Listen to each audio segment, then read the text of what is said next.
Master, welcome back again to our channel. Panibagong araw, panibagong kabanata na naman ang pagsumasamayin natin ngayong araw na ito. At kung bago ka sa ating channel, pag-click ang subscribe button and hit the notification bell para updated kayo sa ating mga susunod na videos. So mga Master, bago natin simulan ang ating kabanata ngayong araw na ito, huwag po sana natin skip yung ads mga Master, no, dahil malaking bagay na po yan sa ating munting channel. So simulan na natin kabanata ngayong araw na ito. Let's go! Kabanata 681 hanggang 700. Kabanata 681. Ang akala ng lahat ay magtatapos ang bid sa pagdikit ng ngipin ni Jasper at paghingi ng mas mataas na bid habang si Marcus ay kalmadong nanonood habang si Jasper ay nawalan ng malaking halaga. O marahil ito ay magtatapos sa pag-unawa ni Jasper at pagbibigay ng lupa kay Marcus sa mababang presyo para lang bilhin ito sa mataas na presyo. Gayunpaman, ang kasalukuyang sitwasyon ay isang bagay na hindi inaasahan ng sinuman. Naintindihan na ngayon ng lahat habang pinapanood nila ang pagpapakita ng kamay ni Jasper. Ito ay isang setup mula pa noong simula, isang bitag kung saan siya ay maakit si Marcus para lamang tapusin si Marcus sa isang strike. Nagbahagi ang mga may-ari ng dalawang kumpanya ng real estate. Nagkatinginan sila sa pagkalito. Ang parehong pag-iisip ay lumitaw sa kanilang mga ulo, ganyan na baka banggas ang lahat ng mga tagalabas ngayon. Tapos, napatingin sila kay Marcus. Palibhasa'y natalo sa laro at sa kanyang dignidad, si Marcus ay nagmistulang isang aggravated na leon nang bigla siyang bumangon at ipinatong ang kanyang palad sa mesa sa kanyang harapan. Dumating ang impact na may kasamang malakas na putok. Kasunod noon ay isang dagandong na mas malakas pa sa kalabog. How dare you trick me, Jasper? Umupo si Jasper sa kanyang upuan, hindi nabigla sa dagandong ni Marcus. Mahinahon siyang nagsalita, anong ibig mong sabihin? Ikaw ang tumalon at hinamon ako para sa kapirasong lupang ito. Ang bid ay pinangunahan din ng pamahalaang lungsod, kaya paano mo ako maakusahan na niloloko ka? Napakuyom ang panga, namumula ang mga mata ni Marcus. Sa sobrang galit niya ay baka sumabog. Ito ay $750 milyong summer dollars. Halos 1 bilyon. Itong 1 bilyong perang pinaghirapan ko ay wala na. Kapalit nito ay 1,500 acre na lupang pang-industriya. Ang lupa ay walang silbi sa mga kamay ni Marcus, dahil wala siyang ideya o pag-unawa sa pagpapatakbo ng isang pabrika. Ang mas ikinagalit niya ay kung paano siya nakapasok sa bitag ni Jasper. Ito ay ginawa Marcus lubhang hindi komportable, bilang negosyo para sa kanya ay palaging smooth sailing. Kung ikukumpara kay Marcus, mas nagalit si Ned. Si Ned at ang iba ay napakahigpit na grupo ng mga kaibigan dahil sila ay may iisang interes. Habang si Marcus ang pangunahing shareholder ng Fortune Co. Limited, si Ned ay nagkaroon din ng kanyang makatarungang bahagi ng mga pagbabahagi. Ang $750 milyong pagkawala na ito ay nawala na si Ned ay mawawalan din ng ilang daang milyong. Kung galit na si Marcus, maiisip na lang kung gaano ang galit na nararamdaman ni Ned. Ang kanyang negosyong pawn shop ay hindi kumikita ng malaki. Pagkatapos ng lahat, ang kasalukuyang panlipunan at pang-ekonomiyang pagunlad ay hindi pa umabot sa nakaraang buhay ni Jasper. Napakaraming bagay na maaaring isanglan ng mga sibilyan ngayon. Karamihan sa mga tao ay alinman sa mga empleyado ng isang tao o nagpapatakbo ng kanilang sariling negosyo. Bihira ang mga tao na biglang nagkaroon ng malaking halaga ng pondo. Dahil dito, ilang 10,000 sa isang taon ang pinakamataas na makukuha ni Ned mula sa kanyang pawn shop. Walang paraan na handa si Ned na nagbabayad ng napakaraming pera sa isang lakad ngayon. Umuungol, dumating si Ned sa harap ni Jasper at nagsalita ng kaawa-awa. Huwag na kayong magpanggap na inosente, Lane. Masasabi ang lahat na may mga mata na nagtakda ka ng bitag para sa amin sa bid na ito. Babayaran mo itong $750 milyon sa gusto mo o hindi. O papatayin kita ngayon din. Nabulag ng mga palabas, hindi na pinansin ni Ne ang katotohanan na nasa publiko sila pinagbantaan niya si Jasper sa lugar. Hindi sapat ang mga pananakot para maibsan ang kanyang galit. Kaya inabot ni Ned ang mga lapel ni Jasper. Sa likod ni Jasper, tumayo na si Julian nang sumugod si Ned. Tumanggi si Julian na makitang masaktan si Jasper, kaya humakbang siya sa harapan ni Jasper at inabot ang kamay para hawakan ang palso ni Ned. Pagkatapos, Ang lahat ng naruroon ay nagpatuloy na panoorin si Julian na pinindot si Ned, isang malapad at matipunong lalaki na may taas na 190 centimeters, mula sa sahig at inihampas siya sa lupa. Sa isang malakas na kalabog, tumama sa sahig ang 100 kilo na katawan ni Ned. Kasunod nito ay isang nakakatakot at masakit na sigaw mula sa lalaki. Ang video na ito ay edited by Urban Storytelling. Kabanata 682. Ipinatong ni Julian ang isang paa sa dibdib ni Ned at malamig na nagsalita, ito ay isang babala. Kung susubukan mo ulit ang anumang mapanganib, higit pa sa braso mo ang aking babaliin. Nabali ang braso niya, natigilan at natulala, ang lahat ay bumalik sa realidad at tumingin sa braso ni Ned. Natagpuan nila na ang kanyang kanang palso ay nakayuko sa kakaibang anggulo. Ito ay isang nanginginig na tanawin. Chops! Huminga ng malamig ang lahat ng naruroon. Hindi nila inaasahan na ganoon kalakas ang bodyguard ni Jasper, lalo na't nakipag-away si Ned sa Reed City. Ngunit nang makaharap ang bodyguard ni Jasper, hindi siya tumagal kahit isang segundo. Sa sandaling iyon, napagtanto ng lahat na si Jasper ay isang tunay na kakilakilabot. Gaya ng inaasahan, umungol si Marcus. How dare you saktan siya, Jasper? Kalmadong sagot ni Jasper, nakita ng lahat ng tao sa kwarto na unang inatake ako ni Ned. Nilabanan lang ng bodyguard ko ang pag-atake niya. Bakas sa mukha ni Marcus ang pagkalungkot. Nabali mo ang kamay ni Ned. Hindi pa ito tapos, Jasper. Pag-iisipan ko kung paano ko muna babayaran ang 950 milyon na iyon kung ako sa iyo, mahinahong wika ni Jasper. Ang mga salita ay tumagos ng malalim sa puso ni Marcus. Jasper. F***King. Ayos. Naikuyom ni Marcus ang kanyang panga, lubos na nagalit. Pinahihirapan mo lang ako dahil hindi mo kayang bayaran ang kapirasong lupa na iyon, Ham. Nagkibit balikat si Jasper. Na-misunderstood mo. Nakita ko kung gaano mo kagusto ang kapirasong lupang iyon, Mr. Coin, kaya wala akong ibang pagpipilian kundi ibigay ito sa iyo. Kung tutuusin, isa lang akong tagalabas at hinding-hindi ako maglalakas loob na makipaglaban sa isang lalaking kasing kapangyarihan mo, Mr. Coin. Kaya napagdesisyonan ko na pipili na lang ako ng ibang kapirasong lupa na pagtatayuan ng aking pabrika. Napakalaki ng Reed City, tiyak na may lugar na angkop para sa akin. Nanlaki ang mata ni Marcus at tinuro si Jasper gamit ang nanginginig na daliri. Galit siyang humagalpak ng tawa. Mabuti. Napakahusay. Very F***ing good. Wait lang, Jasper. Tinulungan ni Marcus si Ned na makatayo. Ang huli ay humahagulgol pa rin sa sakit. Malamig niyang tinignan si Jasper bago sila umalis na nahihiya. Sa paglabas ni Marcus, ang pagtatanghal ay natapos na rin. Nagbahagi ang mga may-ari ng dalawang kumpanya ng real estate at nasagasaan.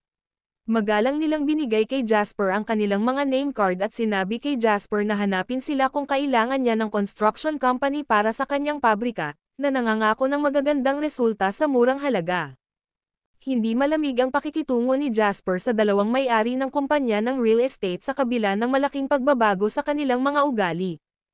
Ang mga tao ay may kaugaliang kumilos ayon sa sitwasyon, kaya paano niya aasahan kung hindi man mula sa mga lalaki na nagnenegosyo sa loob ng mga dekada. Kahit gaano pa kawalanjiya at wala silang karapatan na samahan sina Marcus at Jasper sa bid na ito. Matapos kunin ang mga name card at makipag-usap sa kanilang dalawa, pinanood ni Jasper ang pag-alis ng dalawang may-ari.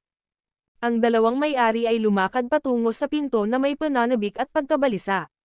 Aalis na sana sila nang marinig nila ang boses ni Jasper mula sa likuran. Isang 950 milyong kita, Mr. Powers. Ito ba ay sa kasiyahan ng pamahalaang lungsod? Dahil doon, naramdaman ng dalawang may-ari na bumigay ang kanilang mga paa at halos lumuhad sa lupa.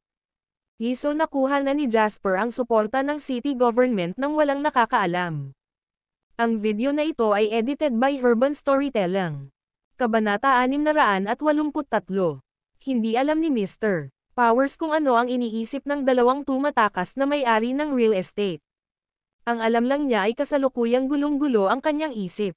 Hindi inaasahan ni Mr. Powers na talagang kikilos si Marcus ayon sa plano ni Jasper. Ang kapirasong lupa ay may panimulang bid na 100 hanggang 200 milyon at naniniwala si Mr. Powers na aabot lamang ito sa maximum na 300 hanggang 400 milyon. Walang pag-aalinlangan si Mr. Powers sa bagay na iyon, dahil naaayon ito sa kagustuhan ng pamahalaang lungsod na apihin ni Marcus. Gayunpaman, kakakuha lang ni Jasper ng 750 milyon mula kay Marcus ng isang beses. Alam na alam namin ang sitwasyong pinansyal ng Fortune Co., Limited, Mr. Lane. Ang buong kumpanya ay hindi humigit kumulang 1 bilyon lamang, at kung magkano ang dapat niyang bayaran sa pagkakataong ito. Natatakot akong magdudulot lang ito ng problema sa iyo. Napakabanayad ng mga salita ni Mr. Powers. Ngumiti si Jasper at mahinahong sumagot, "There's no way I can invest in anything with Marcus still in the picture." At saka, gusto rin ng city government na tanggalin si Marcus, tama. Naniniwala ako na ang pamahalaan ng lungsod at ang aking mga interes ay nakaayon sa paksang ito. Sigurado ako na hindi mo rin gugugustuhing suruan ng isang tao ang reputasyon ng Red City, di ba? With that, pinalakpakan ni Jasper si Mr. Powers sa balikat. Naiintindihan ko na maraming bagay na wala sa posisyon ng pamahalaang lungsod, kaya sa halip ay gagawin ko ang mga ito para sa iyo. Ang inaasahan ko lang ay ang pamahalaang lungsod ay makakapagbigay ng suporta sa mga organisasyong oras. Mahigpit na tugon ni Mr.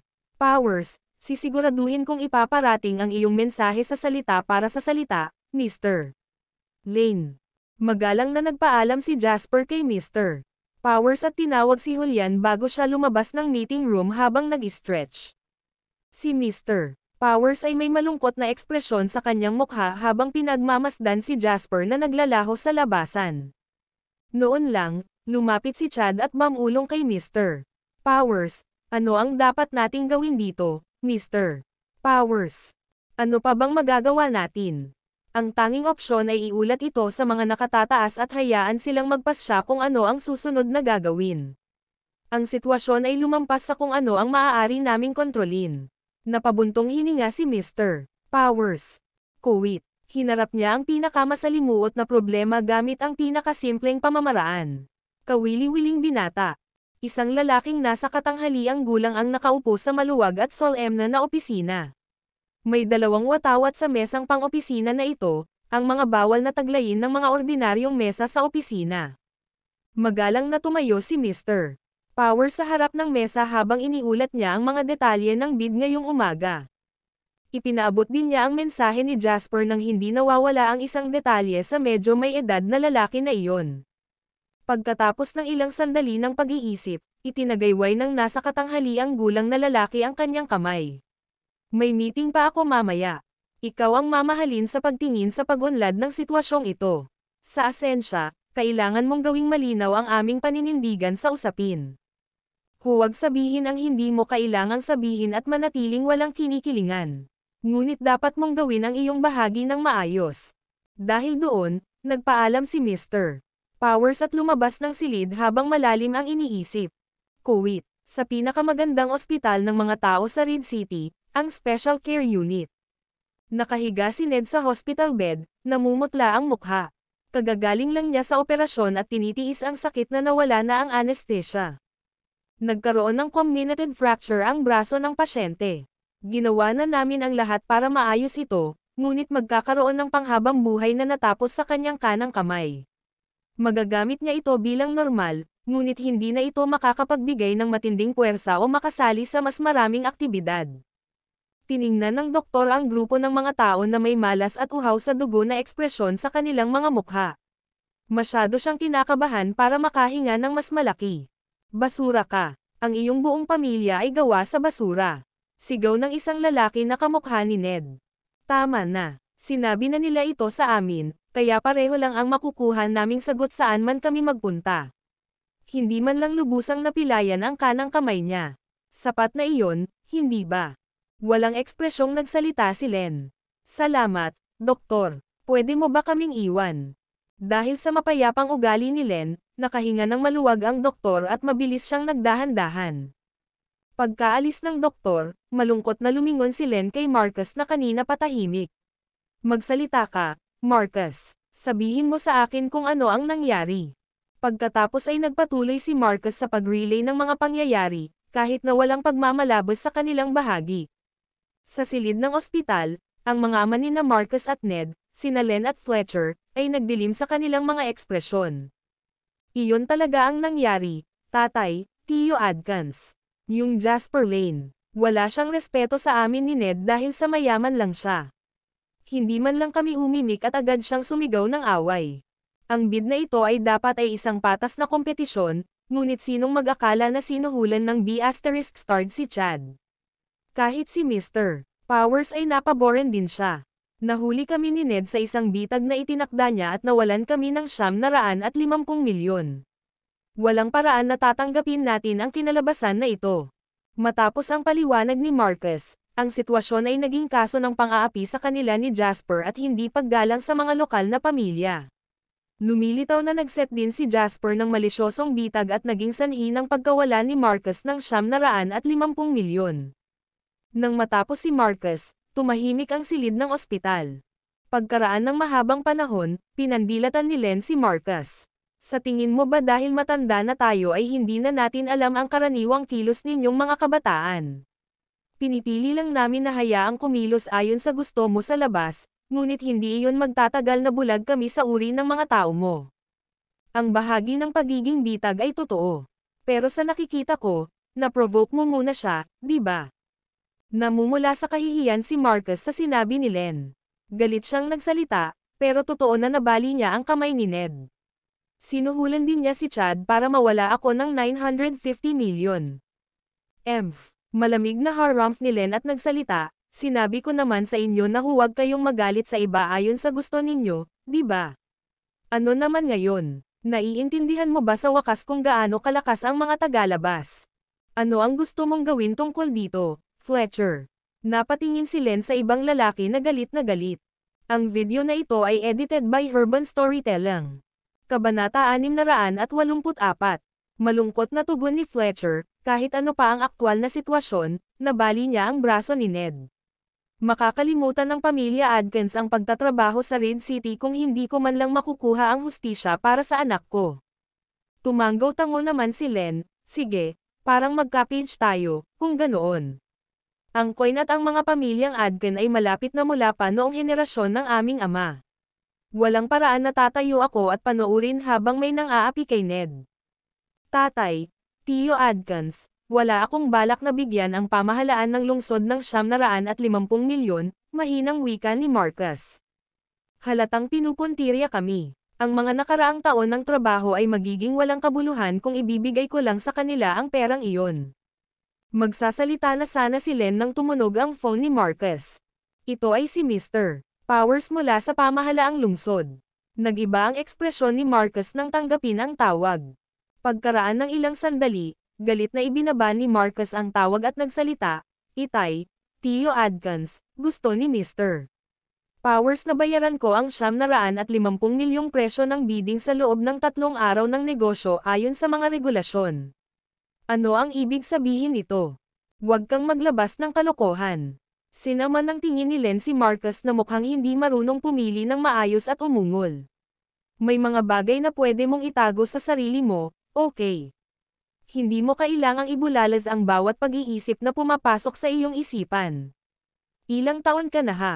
Hindi mo pa ba masasabi ang pagkakaiba sa pagitan ng maaari mong sabihin at hindi mo maaaring sabihin?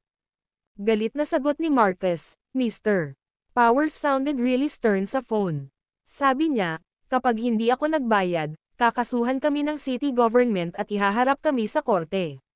Sa panahong iyon, mag-iimbestiga pa sila at singilin ako sa panloloko sa ari-arian ng estado. Ito ay hindi kahit na malaking deal at sila ay pumutok ito sa labas ng proporsyon. Dahil doon, nagbago rin ang ekspresyon ni Len.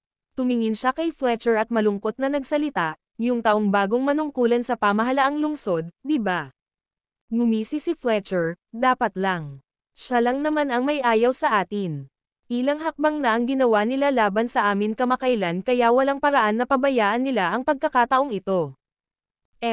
Ang pamilya ng Coin ay hindi ang kanilang punching bag. Ngumisi si Len at bumaling kay Marcus, may 3 araw ka pa, di ba? Kaya bago matapos ang mga araw na iyon, gusto kong may magawa ka.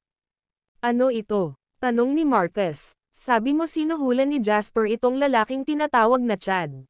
Pagkatapos ay pumunta ka at mag-isip ng isang plano para mapatalsik siya sa trabaho. Kuwait. Ang mga pamilyang Coin at Adkins ay napakalakas sa Reed City. Nang sumunod na gabi, nakatanggap si Jasper ng tawag sa telepono mula kay Chad. Paglabas ng hotel, dumating sina Jasper at Julian sa isang stall ng skewers at nakita nila si Chad na naninigarilyo sa tabi ng kalsada na nalulungkot. Nandito ka pala Mr. Lane. Mabilis na pinutol ni Chad ang putot ng sigarilyo niya nang makita niyang naglakad si Jasper. Bagamat tulad ng dati, si Chad ay nakikipag-usap din kay Jasper ng may kaunting paggalang at pag-iingat ngayon. Nagkunwari si Jasper na hindi napagtanto ang kaunti ngunit mahalagang pagbabagong ito at nakangiting tumingin sa maliit na pool ng mga putot ng sigarilyo sa sahig sa tabi ni Chad. May bumabagabag ba sa iyo, Mr. Right? Ngumiti ng mapait si Chad. Hindi mo na ako kailangang tawagan ng magalang. Halika maupo, sasabihin ko sa iyo habang kumakain tayo. Sa pangunguna ni Chad, umupo sa mesa sina Jasper at Julian.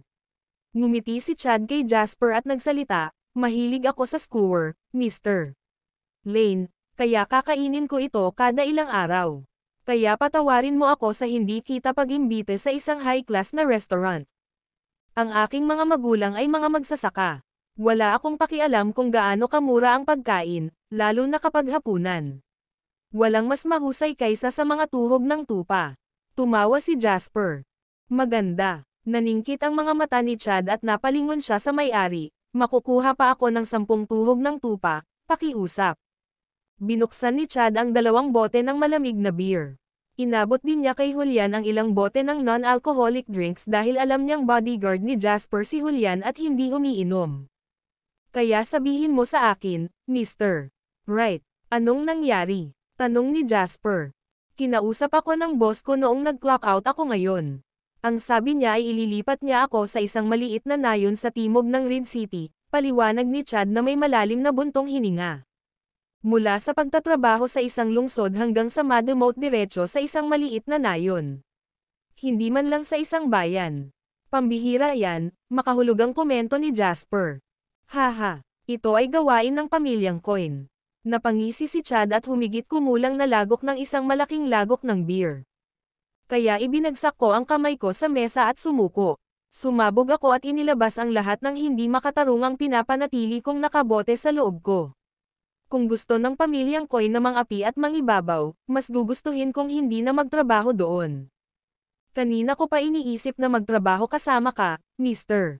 Lane. Kaya iniisip ko kung may pagkakataon pa ba ako. Sinulyapan ni Chad si Jasper na may matinding pananabik. Kung si Chad ay nag-aatubili na umalis sa kanyang trabaho dahil siya ay naging nakadikit sa trabahong ito na ginawa niya sa higit sa kalahati ng kanyang buhay, hindi na siya ngayon na nakita niya ang katotohanan sa likod ng sistema ng pagtatrabaho. Handa siyang ibigay ang lahat. Wala na akong gusto pa. Kinuha ni Jasper ang bote ng beer niya at niklink ito kay Chad. Ngumisi si Chad at nagsalita, sige. Magsisimula na akong magtrabaho para sa iyo ngayon, Mr. Lane. Magiging loyal subordinate mo ako. Matatanto mo kung gaano kahusay ang desisyong ito sa lalong madaling panahon. Tunay na nagpapasalamat si Jasper kay Marcus sa pangyayaring ito lamang. Kung tutuusin, hindi madaling makakuha ng ganoong talento sa larangan ng pamamahala tulad ni Chad sa kanyang panig, at madali itong nagawa ni Marcus para sa kanya. Sa kabila ng pagkakaroon ng bentahe ng pagiging muling magkatawang tao sa mga alaala ng hinaharap, alam ni Jasper na hindi lahat ng may kasanayang tao sa industriya ng pamamahala ay angkop na magtrabaho sa isang kumpanya tulad ng JW Capital. Pero iba si Chad. Bagamat hindi sikat na tao si Chad sa nakaraang buhay ni Jasper, sapat na ang maikling panahong ito para makilala ni Jasper ang potensyal ng lalaking ito. Maganda ang mood ng dalawa ngayong naresolve na ang kanilang mga frustrations. Lumipas ang oras habang umiinom at nag-uusap silang dalawa. Pagsisimula pa lang nila sa ikatlong round ng inuman, 2 van ang biglang huminto sa kalsada at tumalon ang mahigit 10 lalaking nakasuot ng itim na may dalang mga machete. Lahat sila ay sumugod papunta sa table ni Jasper. Ang biglaang pag-unlad ay nahuli sa lahat ng hindi nakabantay. Ito ay parang eksena sa isang pelikula, at ang iba pang mga customer na kumakain sa kanilang paligid ay nagsisigawan habang tumatakbo. Mabilis na nag-react si Julian. Jasper, ingat ka. Ang video na ito ay edited by Urban Storytelling. Kabanata 685. Nang matapos siyang magsalita ay humakbang na si Julian para tumayo sa harap ni Jasper. Hawak niya ang isang bote ng beer sa kanyang kamay at sa isang backhand smash sa mesa, nabasag ang makapal na bote ng beer. Nagyayelo ang tingin ni Julian habang itinutok ang matalim na dulo ng bote sa mga umaatake na sumusugod sa kanila. Hindi siya nagmamadaling lumapit sa kanila, dahil ang pinakamahalagang misyon niya ay protektahan si Jasper. Kung tutuusin, nakaharap na sila ngayon ng halos 12 ng lalaki at magwawakas ito ng kakilakilabot kung susugod siya para lamang mag-iwan ng butas para sa isang taong aatake kay Jasper. Sa kabila ng nabuhay ng higit sa kalahati ng kanyang buhay, si Chad ay hindi pa nakakita ng ganoong eksena noon at siya ay namutla sa labis na takot. Huwag kang mag-alala, ang malumanay na boses ni Jasper. Nandito na si Joel, ayos lang tayo. Nilingan ni Chad si Jasper only to see him come as usual. Walang bakas ng gulat sa ekspresyon ng lalaki. Marahil ito ay impluwensya ni Jasper, ngunit natagpuan ni Chad ang kanyang sarili na kumalma rin. Ilang sandali pa ay sumugod na ang mga lalaking may dalang machete. Maliwanag na ang mga taong ito ay dumaan sa propesyonal na pagsasanay. Sila ay nasa isang ganap na naiibang antas mula sa mga ordinaryong gangster at napaka-propesyonal na mga machete wielder. Malinaw ang target nila, si Jasper. Ang unang tatlo ay sumugod, at si Julian ay lubos na nakatutok habang itinaas niya ang kanyang kamay upang ihampas ang bote ng beer sa isa sa mga ulo ng tatlo. Nasuray-suray ang kalaban sa nakakaawang ungol at bumagsak. Kasabay nito, hinawakan ni Julian ang lalamunan ng isa pa bago ito inihagis sa pangatlong tao ng marahas. Napakalakas ni Julian, lalo na nang sumabog ang kanyang lakas. Nakita ni Jasper kung paano sinabog ng lalaki ang isang sandbag sa isang suntok sa pagsasanay. Ang tama ay bumangga sa tatlong lalaki na parang tren at sila ay pinalipad na may nakakaawang mga hiyawan. Nabagsakan nila ang katabing mesa sa pagkakahampas bago sila nahimatay sa kahihiyan. Nakakuha na si Julian ng isang machete sa ngayon at may hawak na sandata, si Julian ay parang Diyos ng digmaan. Walang makakalapit sa kanya ng 3 metro. Kung hindi lang para protektahan si Jasper, susugod na sana si Julian sa mga lalaki at hiniwa niya silang lahat. Nang makita kung paano natalo ang mahigit kalahati ng kanilang mga tauhan, nagbahagi ng tingin ang natitirang 5 hanggang 6. Josette, binago nila ang kanilang mga taktika. Pinalibutan nila ng 3 si Julian habang sumugod naman ang 3 para salakayin si Jasper. Galit na umungol si Julian nang mapagtanto niya ito at hinawakan ng isang kamay ang isang table sa tabi niya. Pagkatapos, ibinato niya sa kanila ang mesa na para bang isang sandata. Agad na natamba ang dalawa. Sabay-sabay na dumating ang 2 lalaking may hawak ng machete sa magkabilang gilid ni Jasper. Sa kabila ng hindi alam kung paano lumaban, si Jasper ay hindi isang tanga na tatayo lang at hahayaan silang gawin ang gusto nila. Ang kanyang mga kalaban ay may mga armas at sinanay ng propesyonal, kaya hindi isang opsyon ang lumaban. Agad namang napaatras si Jasper ng 2 hakbang at hinintay na dumating si Julian at tumulong. Gayunpaman, si Chad ay natakot at nanatiling nakaugat sa lugar. Napatingin ang 2 lalaki sa pag-atres ni Jasper. Galit na sumugod na rin si Julian, at wala na silang oras para sundan si Jasper ngayon. Pinagbabatayan ang kanilang mga bagang, sa halip ay inihampas nila ang kanilang mga machete kay Chad. Sa pagkakataong iyon, bumilis ang tibok ng puso ni Jasper. Hindi siya makakahanap ng manager na nakakatugon sa mga pamantayan nila at ng JW Capital kung dito namatay si Chad. Nang walang karagdagang pag-iisip, naglakad si Jasper at inabot para hilahin si Chad. Ang hakbang na ito ay nagkaroon ng nakamamatay na hiwa sa halip ay ninaksik ang braso ni Chad, habang si Jasper ay nataman din sa kanyang balikat. Agad na umagos ang dugo mula sa sugat. Namula ang mga mata ni Julian sa sobrang galit sa nakita. Sumabog ang kanyang lakas sa loob niya at nakarating siya sa harap ng 2 lalaki sa isang kisap mata. Itinaas niya ang kanyang kamay, hinampas niya ang 2 umatake gaya ng pagtapik ng isang pakwan. Tumiklap papasok ang dibdib ng 2 lalaki sa pagkakatama. Hindi na mabilang ang mga tadyang ay nabali at agad silang nahimatay. Nakita ng natitirang dalawang lalaki ang eksena at tumakas. Anumang katapangan ang iniwan nila ay naglaho na sa manipis na hangin. Hindi dahil pinayagan sila ni Julian na makatakas dahil galit pa rin siya. Naabutan niya ang mga ito sa ilang hakbang at hinawakan ang dalawa sa balikat na kasing dali ng paghawak ng maliliit na sisiw. Pagkatapos ay idiniin niya ang mga ito sa sahig. Sa dalawang malakas na kalabog, nabasag ang mga tile sa sahig at ang dalawang umatake ay nasa lupa bago pa man sila makasigaw. Nakahiga sila doon nang hindi gumagalaw. Mr. Lane. Sa wakas ay nag-react si Chad sa mga nangyayari. Hindi niya pinansin ang sugat sa braso, mabilis siyang lumapit kay Jasper. Agad na nabura ang kulay sa kanyang mukha habang pinagmamasdan ang nakakatakot na sugat na puno ng dugo. Alam niyang nasaktan si Jasper sa pagprotekta sa kanya. Magwala, galit na sigaw ni Julian na may pulang mata. Wala siyang ibang gusto kundi ang bugbugin si Chad, kung isa sa alang-alang na nasaktan lang si Jasper sa pagligtas kay Chad na masyadong natulala para makapag-react. Nang inig sa takot si Chad at mabilis na nagsalita, tatawag ako agad para sa tulong. Jasper. Nagmamadaling lumapit si Julian kay Jasper, puno ng galit at panghihinayang ang kanyang mga mata. King Hell, buhay pa ako. Hindi maiwasan ni Jasper ang magmura sa sakit. Nasunog ang kanyang balikat kung saan naroon ang sugat at patuloy na umaagos ang mainit na dugo sa pagitan ng kanyang mga daliri habang diniinan niya ang sugat. Ipinagpalagay niya na ang hiwa ay maaaring tumama sa kanyang arterya. Magiging kasinungalingan kung sasabihin niyang hindi siya nagpapanik, dahil mamamatay siya kung ito ay isang malaking arterya. Ginugol niya ang kanyang nakaraang buhay sa paghihirap bilang isang ordinaryong at mapait na tao. Ngayong nagkaroon na siya ng pagkakataong magsisimulang muli at muling isulat ang kanyang nakaraan, napakalaking kahihiyan kung mamatay siya bago niya lubos na masiyahan ang kanyang buhay. Sumipsip ng hininga sa pamamagitan ng kanyang mga ngipin, nagsalita si Jasper, tulungan mo muna akong pigilan ang pagdurugo. Mabilis na pinunit ni Julian sa balikat ang sando ni Jasper. Malalim ang sugat sa buto at malayang damaloy ang sariwang dugo. Ito ay isang nakakatakot na tanawin. Nagnik sila ng blood vessel. Kailangan mong dalhin sa ospital ngayon. Nagpanik si Julian. Habang ang sugat ay nasa balikat at hindi nakamamatay, ito ay medyo malalim. Kahit isang malaking baka ay hindi makaligtas sa tuloy-tuloy na pagkawala ng dugo sa ganoong bilis, pabayaan ang isang tao. Dahil doon, binuhat ni Julian si Jasper sa kanyang likuran at tumayo para tumakbo papunta sa kalye.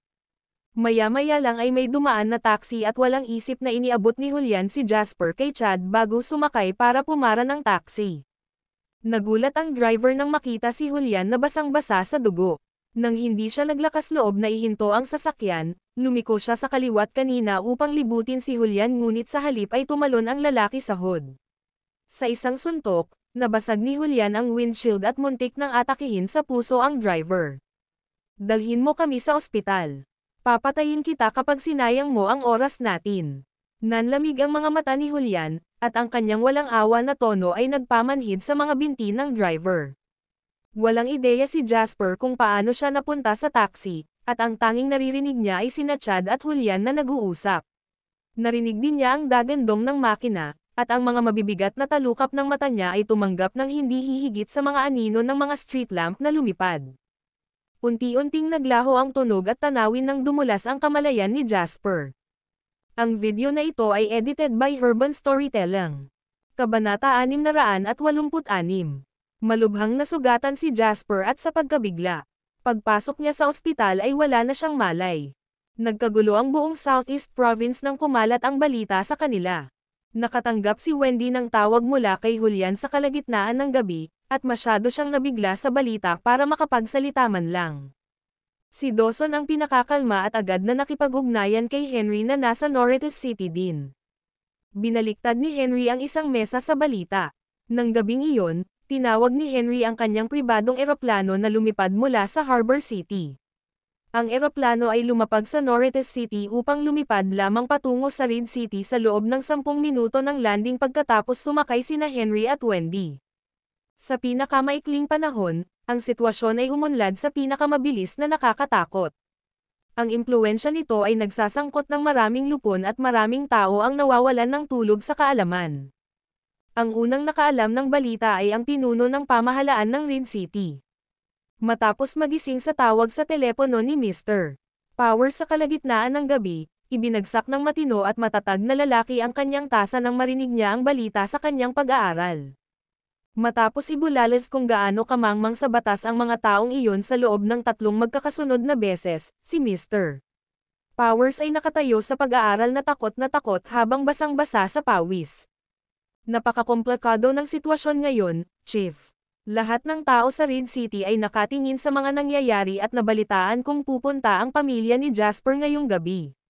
Kasabay nito, bukas ang deadline ni Marcus sa pagbabayad ng pera. Anong gagawin natin ngayon? Habang takot na takot, naglakas loob si Mr. Powers habang humingi ng patnubay. Pagkaraan ng ilang sandali ng katahimikan, malungkot na nagtanong ang nasa katanghaliang gulang na lalaki, kumusta ngayon si Jasper?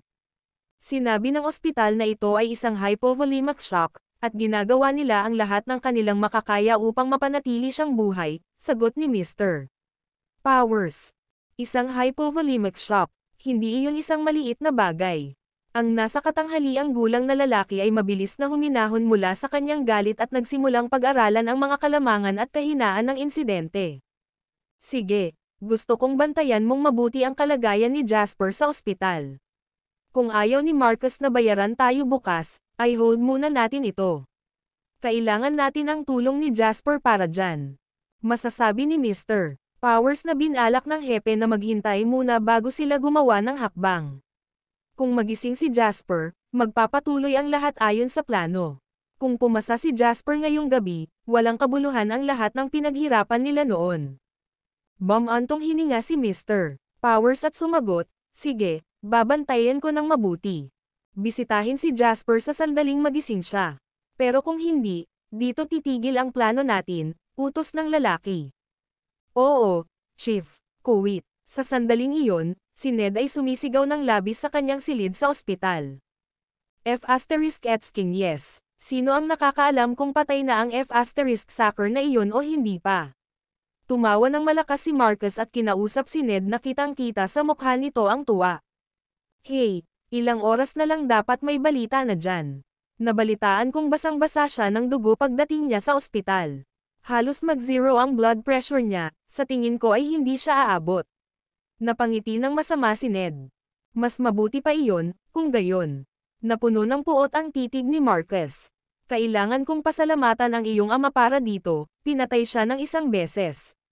Isasama natin ang iba at iinom kapag magaling ka na, para magdiwang. Ngunit Mr. Coin, gaano kapanipaniwala ang balitang ito? Hindi ko maiwasang hindi mapalagay, sabi ni Ned kay Marcus. Kinaway-kaway ni Marcus ang kamay niya. Anong kinakatakutan mo? Ang iyong ama ang gumawa ng unang hakbang at ang aking ama ay naroon upang tapusin ito. Walang paraan na maaaring magkamali. So what if may kaya ang F***sucker na yan? Ito ang Red City, ano ang magagawa niya? Hindi mo ba nakikita kung paano hindi pa kumikilos ang pamahalaang lungsod? Ibig sabihin okay lang. Pagkatapos ay lumingon si Marcus kay Ned nang may pagkadismaya.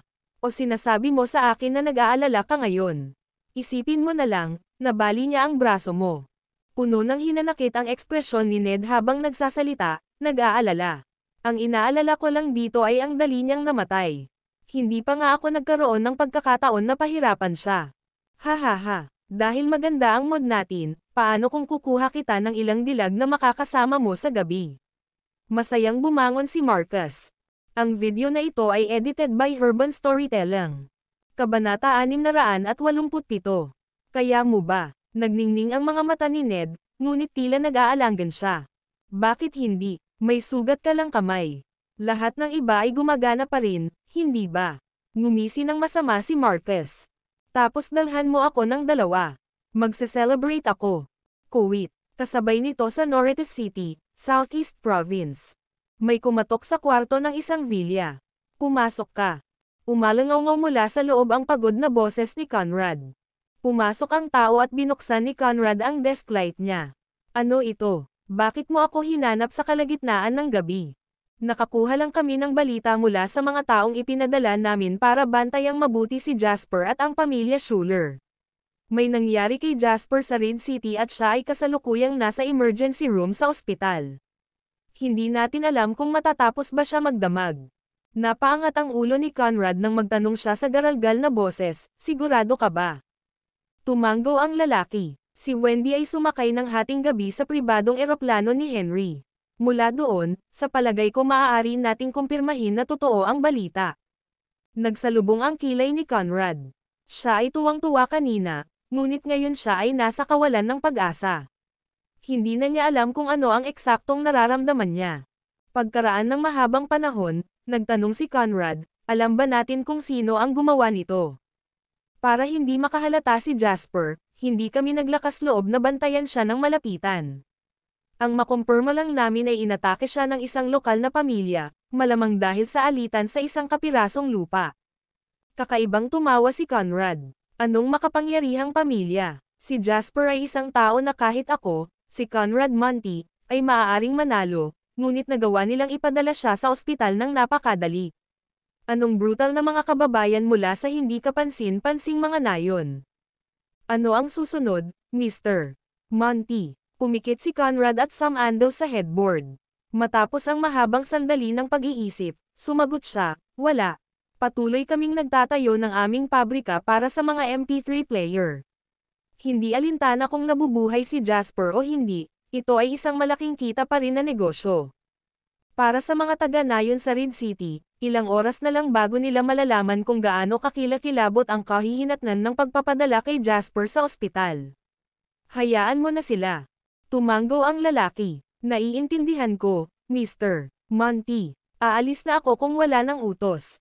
Kumaway sa kanya, hinintay ni Conrad ang mahinang pagsara ng pinto bago bumulong sa sarili. "Akala ko matutuwa akong malaman na malapit ka nang mamatay, Jasper. Kaya bakit parang hindi ko magawang maging masaya tungkol dito? Sino ang magiging kalaban ko dito sa Southeast Province kung mamatay ka? Masyadong malungkot dito na walang kalaban." Kuwit. Nang muling imulat ni Jasper ang kanyang mga mata, ang unang nasal ayan niya ay ang namumula at lumuluha na mga mata ni Wendy. Natigilan si Jasper habang hindi pa naiintindihan ng isip niya ang nangyayari. Pagkatapos ay naramdaman niya ang matinding pananakit sa kanyang balikat kung saan naroon ang kanyang sugat, at hindi napigilan ni Jasper na makagawa ng isang muffled sound. Ang matalim na saksak na sensasyon na iyon ang lubos na gumising kay Jasper, at lahat ng alaala ng nangyari ay biglang pumasok sa kanyang isipan.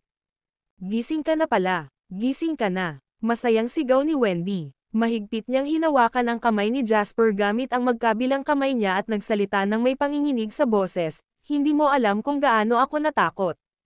Napangiti si Jasper nang makita ang haggard features ni Wendy.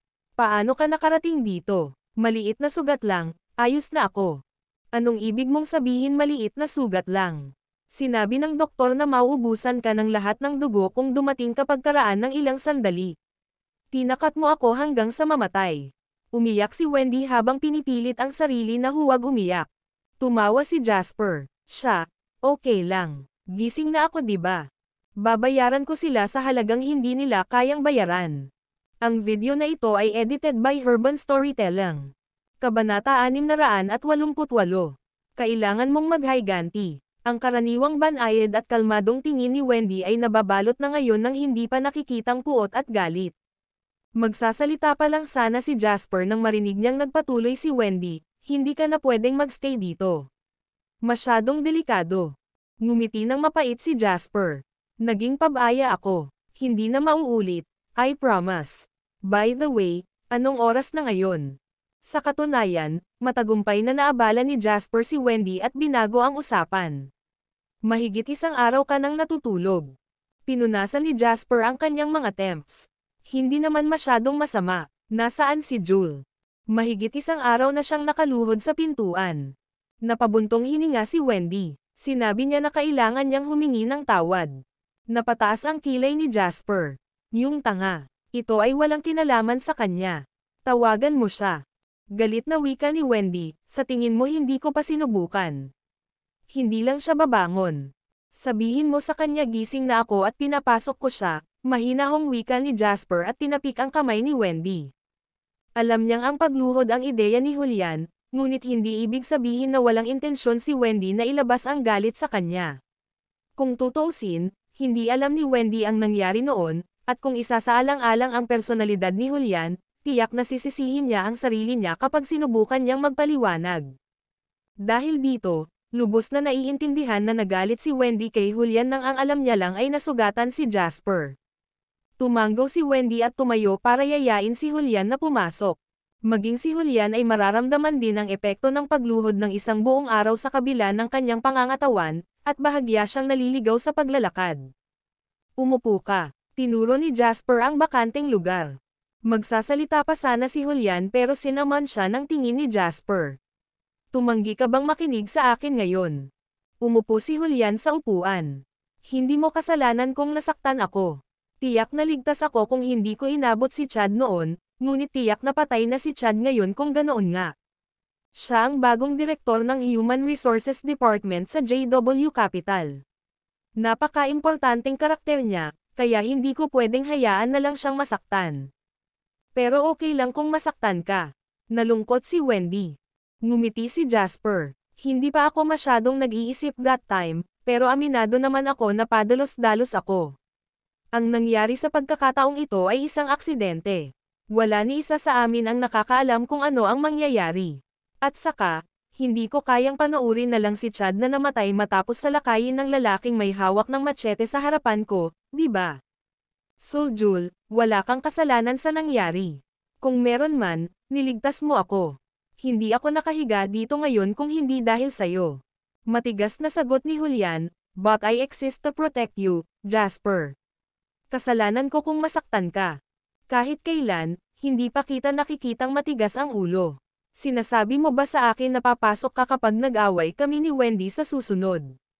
Ngumiti si Jasper. Agad na namula si Julian at nahihiyang magsalita. Huwag kang mag-alala tungkol dito.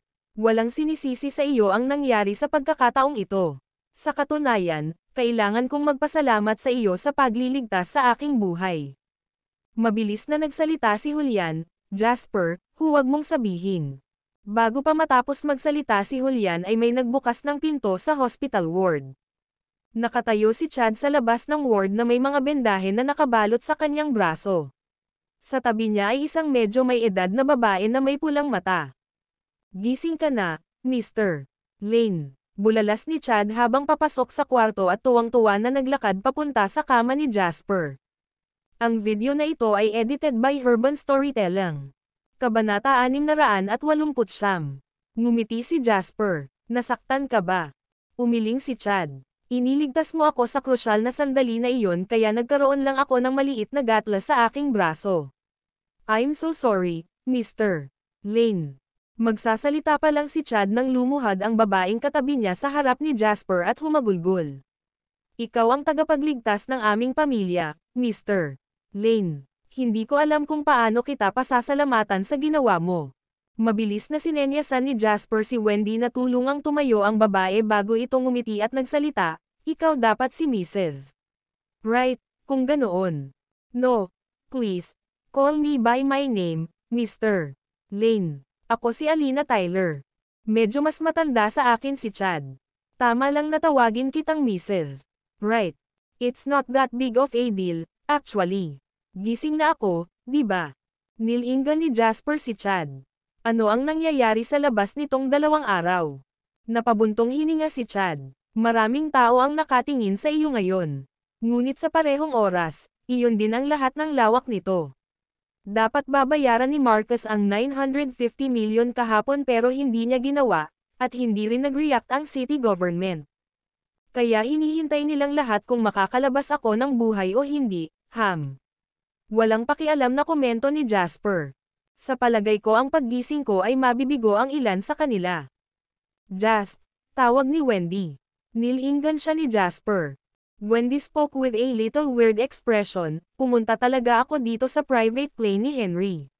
He's been here this entire time, but I think he found out na nasa iisang ospital ang mga taong nanakit sa'yo. Nasa kabilang inpatient building sila. Mga 10 minuto bago ka magising, dinala niya si Fallon at lumapit. Natigilan si Jasper. Bakit hindi mo sinabi sa akin ng mas maaga? Wala namang masama kung turuan sila ni Henry ng leksyon. At saka, kasama niya si Fallon.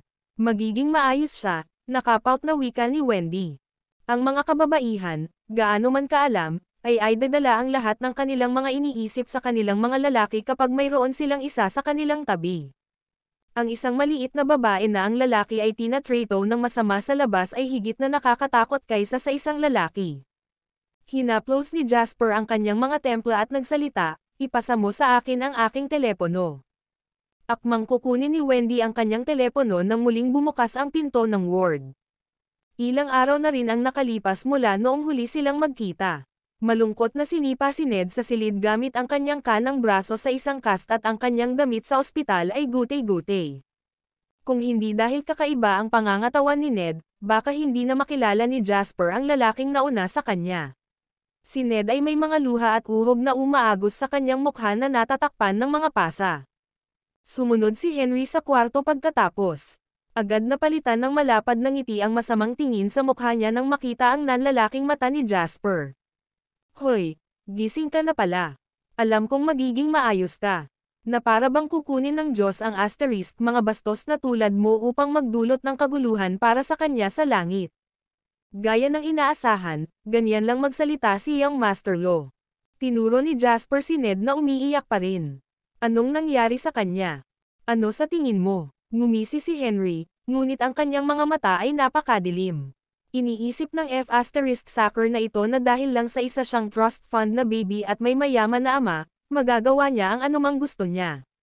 Kung gayon, tuturuan ko siya ngayon kung ano ang ibig sabihin ng pagiging isang trust fund baby.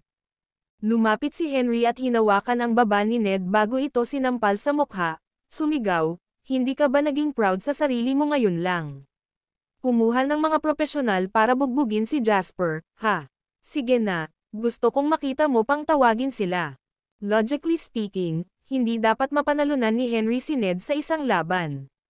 Ipinagpalagay ni Jasper na si Fallon ang gumawa ng pisikal na gawain, ngunit nang tumingin siya sa labas ng pinto, nakita niya ang 10 profesional na bodyguard na nakasot na nakatayo sa labas. "Magandang trabaho, tao. Yun ang team of bodyguards ko from Harbor City. Tinawagan ko din sila sa oras na ito." Ngumisi si Henry kay Jasper. Ang video na ito ay edited by Urban Storytelling. Kabanata 670. Si Ned ay ganap na nahuli nang bigla siyang kinaladkad ni Henry mula sa kama ng ospital at sinimulan siyang bugbugin. Handa pa rin siyang lumaban at magprotesta noong una, ngunit habang tumatagal, napagtanto niyang hindi nagbibiro si Henry at talagang may balak siyang bugbugin hanggang mamatay. Handa nang sumuko si Ned. Si Ned ay isang pasyente na may kapansanan sa kanang braso, kaya halos hindi siya katugma ni Henry at ng kanyang dosenang mga nangungunang bodyguard. Not to mention that there was Fallon, who certainly was stronger than Julian, watching from the sidelines also. Ang wakas ni Ned ay medyo natukoy na. Nang hilahin si Ned na parang asong walang buhay mula sa kanyang inpatient na gusali hanggang sa bahay ni Jasper at nakita niya si Jasper sa pagpasok sa silid ay alam niyang naghiganti si Henry. Dahil doon, kumalma si Ned. "So mga tauhan mo sila, Jasper." Napabugbog si Ned at sinampal na lang ni Henry sa mukha.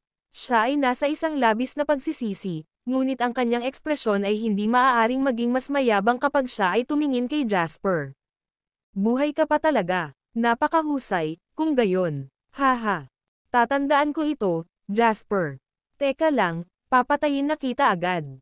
Wala ka namang natutunan sa last lesson, di ba? Ibig sabihin, masyado akong nagmadali sa iyo. Huwag kang mag-alala, sisiguraduhin kong imbes na hospital bed, sa morgue ka na lang sa susunod." Nanatiling walang ekspresyon si Jasper sa mga pananakot ni Ned ngunit lahat ng tao sa silid ay naiinis. "Jul," tawag ni Wendy. Tumayo si Julian at walang sabi-sabing hinampad si Ned sa mukha. Galit na sinampal siya ni Julian nang hindi man lang nagpigil. Naramdaman ni Ned na manhid ang pisngi niya at saglit na nagdilim ang paningin niya. Kasunod yun ay ang nag-aapoy na pakiramdam sa kanyang pisngi, na nagparamdam sa kanya na parang nawala ang isang layer ng kanyang balat dahil sa sampal na iyon. Ang napakalakas na lakas sa likod ng sampal ay napabalikwas si Ned sa sahig. Paglingon niya, dumura siya ng dugo at may ilang puting tipak ng malamang ng ngipin niya. Ang sampal ni Julian ay nawala sa kanya ang kalahati ng kanyang set ng ngipin. Ngumisi si Henry at inilagay ang isang paa sa ulo ni Ned. Nagsalita siya sa malisyosong tono, magmamatigas ka pa rin. Kahit sa puntong ito, at tinatawag mo ang iyong sarili na isang trust fund baby. Ang pinakamatalinong bagay na ginagawa ng isang trust fund baby ay kumilos ayon sa sitwasyon. Kitang-kita dito ang pagkatalo mo, kaya sumuko ka at humanap ng ibang pagkakataon sa hinaharap para makapaghiganti. Hindi ka dapat nagmamatigas ngayon at humihingi ng bagbog. Nilinaw ko na ba ang sarili ko? Pagkatapos ay itinaas ni Henry ang kanyang binti ng walang babala at ginamit ang make and tab na ibabaw ng kanyang leather na sapatos upang sipain ang mukha ni Ned. Sa gitna ng malinaw na tunog ng pagkabasag ng ilong ni Ned at ng kanyang masakit na pagsigaw, si Henry ay humungol ng masama. Tinanong ko, nilinaw ko ba ang sarili ko? Hindi magamit ni Ned ang kanyang kanang kamay kaya nakatikip na lamang ang kanyang mukha gamit ang kanyang kaliwa. Nakahiga sa dingding habang bahagyang basang-basa sa dugo, pinandilatan niya sina Jasper at Henry na may mapupulang mga mata at umungal, F*****, kill me if you dare. O papatayin kita kapag iniwan mo akong buhay. F***sick you and your entire family to, you mother F*****, B** Turk. Binigyan kita ng opsyon at kailangan mo lang pumili ng kamatayan, Ham. Ang accent ni Henry's Harbor City ay sumabay sa kanyang mga salita habang siya ay naiinis sa pagmamataas ni Ned. Inabot niya ito, at ang isang bodyguard na may napakahusay na pag-unawa sa init ng ulo ni Henry ay lumapit mula sa likuran upang iabot sa kanya ang isang baton. Sa pagpitik ng kanyang kamay, dali-daling ibinato ni Henry ang baton at hinampas ito sa kaliwang braso ni Ned. Sa isang crack, nabali agad ang kaliwang braso ni Ned. Ang video na ito ay edited by Herban Storytelling. Kabanata 671. F***King Hell. Ikaw na ignorante at stupid F***Sacker. Sino ka sa tingin mo, Ham? Ang bansa ay may higit sa 100 lungsod tulad ng Red City, ngunit sa tingin mo ikaw ang She**T. Sa tingin mo, dahil lang sa tinawag ka ng mga tao sa Red City na yung master, ay bigla kang naging trust fund baby. F***King Bullsh**T. Mga ignorante na B***starred na tulad mo na walang alam sa mga She**T na sumisira sa reputasyon ng lahat ng trust fund babies. Ibinaba ni Henry ang baton habang nagsasalita, ang aksyon na ngayon ay tila isang anyon ng sining sa kanyang mga kamay. Ang baton ay kumatok kay Ned ng paulit-ulit, at pagkatapos ng ilang mga tama, si Ned ay nawalan ng lakas upang makagawa ng tunog. Nakahiga siya sa sahig at kumaibot. Tila kalahating hininga ang layo sa kamatayan. Tama na, Henry. Pinigilan ni Jasper ang lalaki. Baka mapatay talaga ni Henry si Ned sa kanyang galit kung patuloy siyang umaatake. Walang pakialam si Jasper kung mamatay si Ned, ngunit hindi siya maghihiganti sa isang taong walang kabuluhan gaya ni Ned. Ang mga pangunahing target ay ang mga pamilyang Adkins at Coin na sumusuporta kay Ned. Ang pagpatay kay Ned ngayon ay magpapalubha lamang sa komplikadong sitwasyon na ito. Narinig ni Henry si Jasper at ibinalik ang baton sa bodyguard na may pantalon.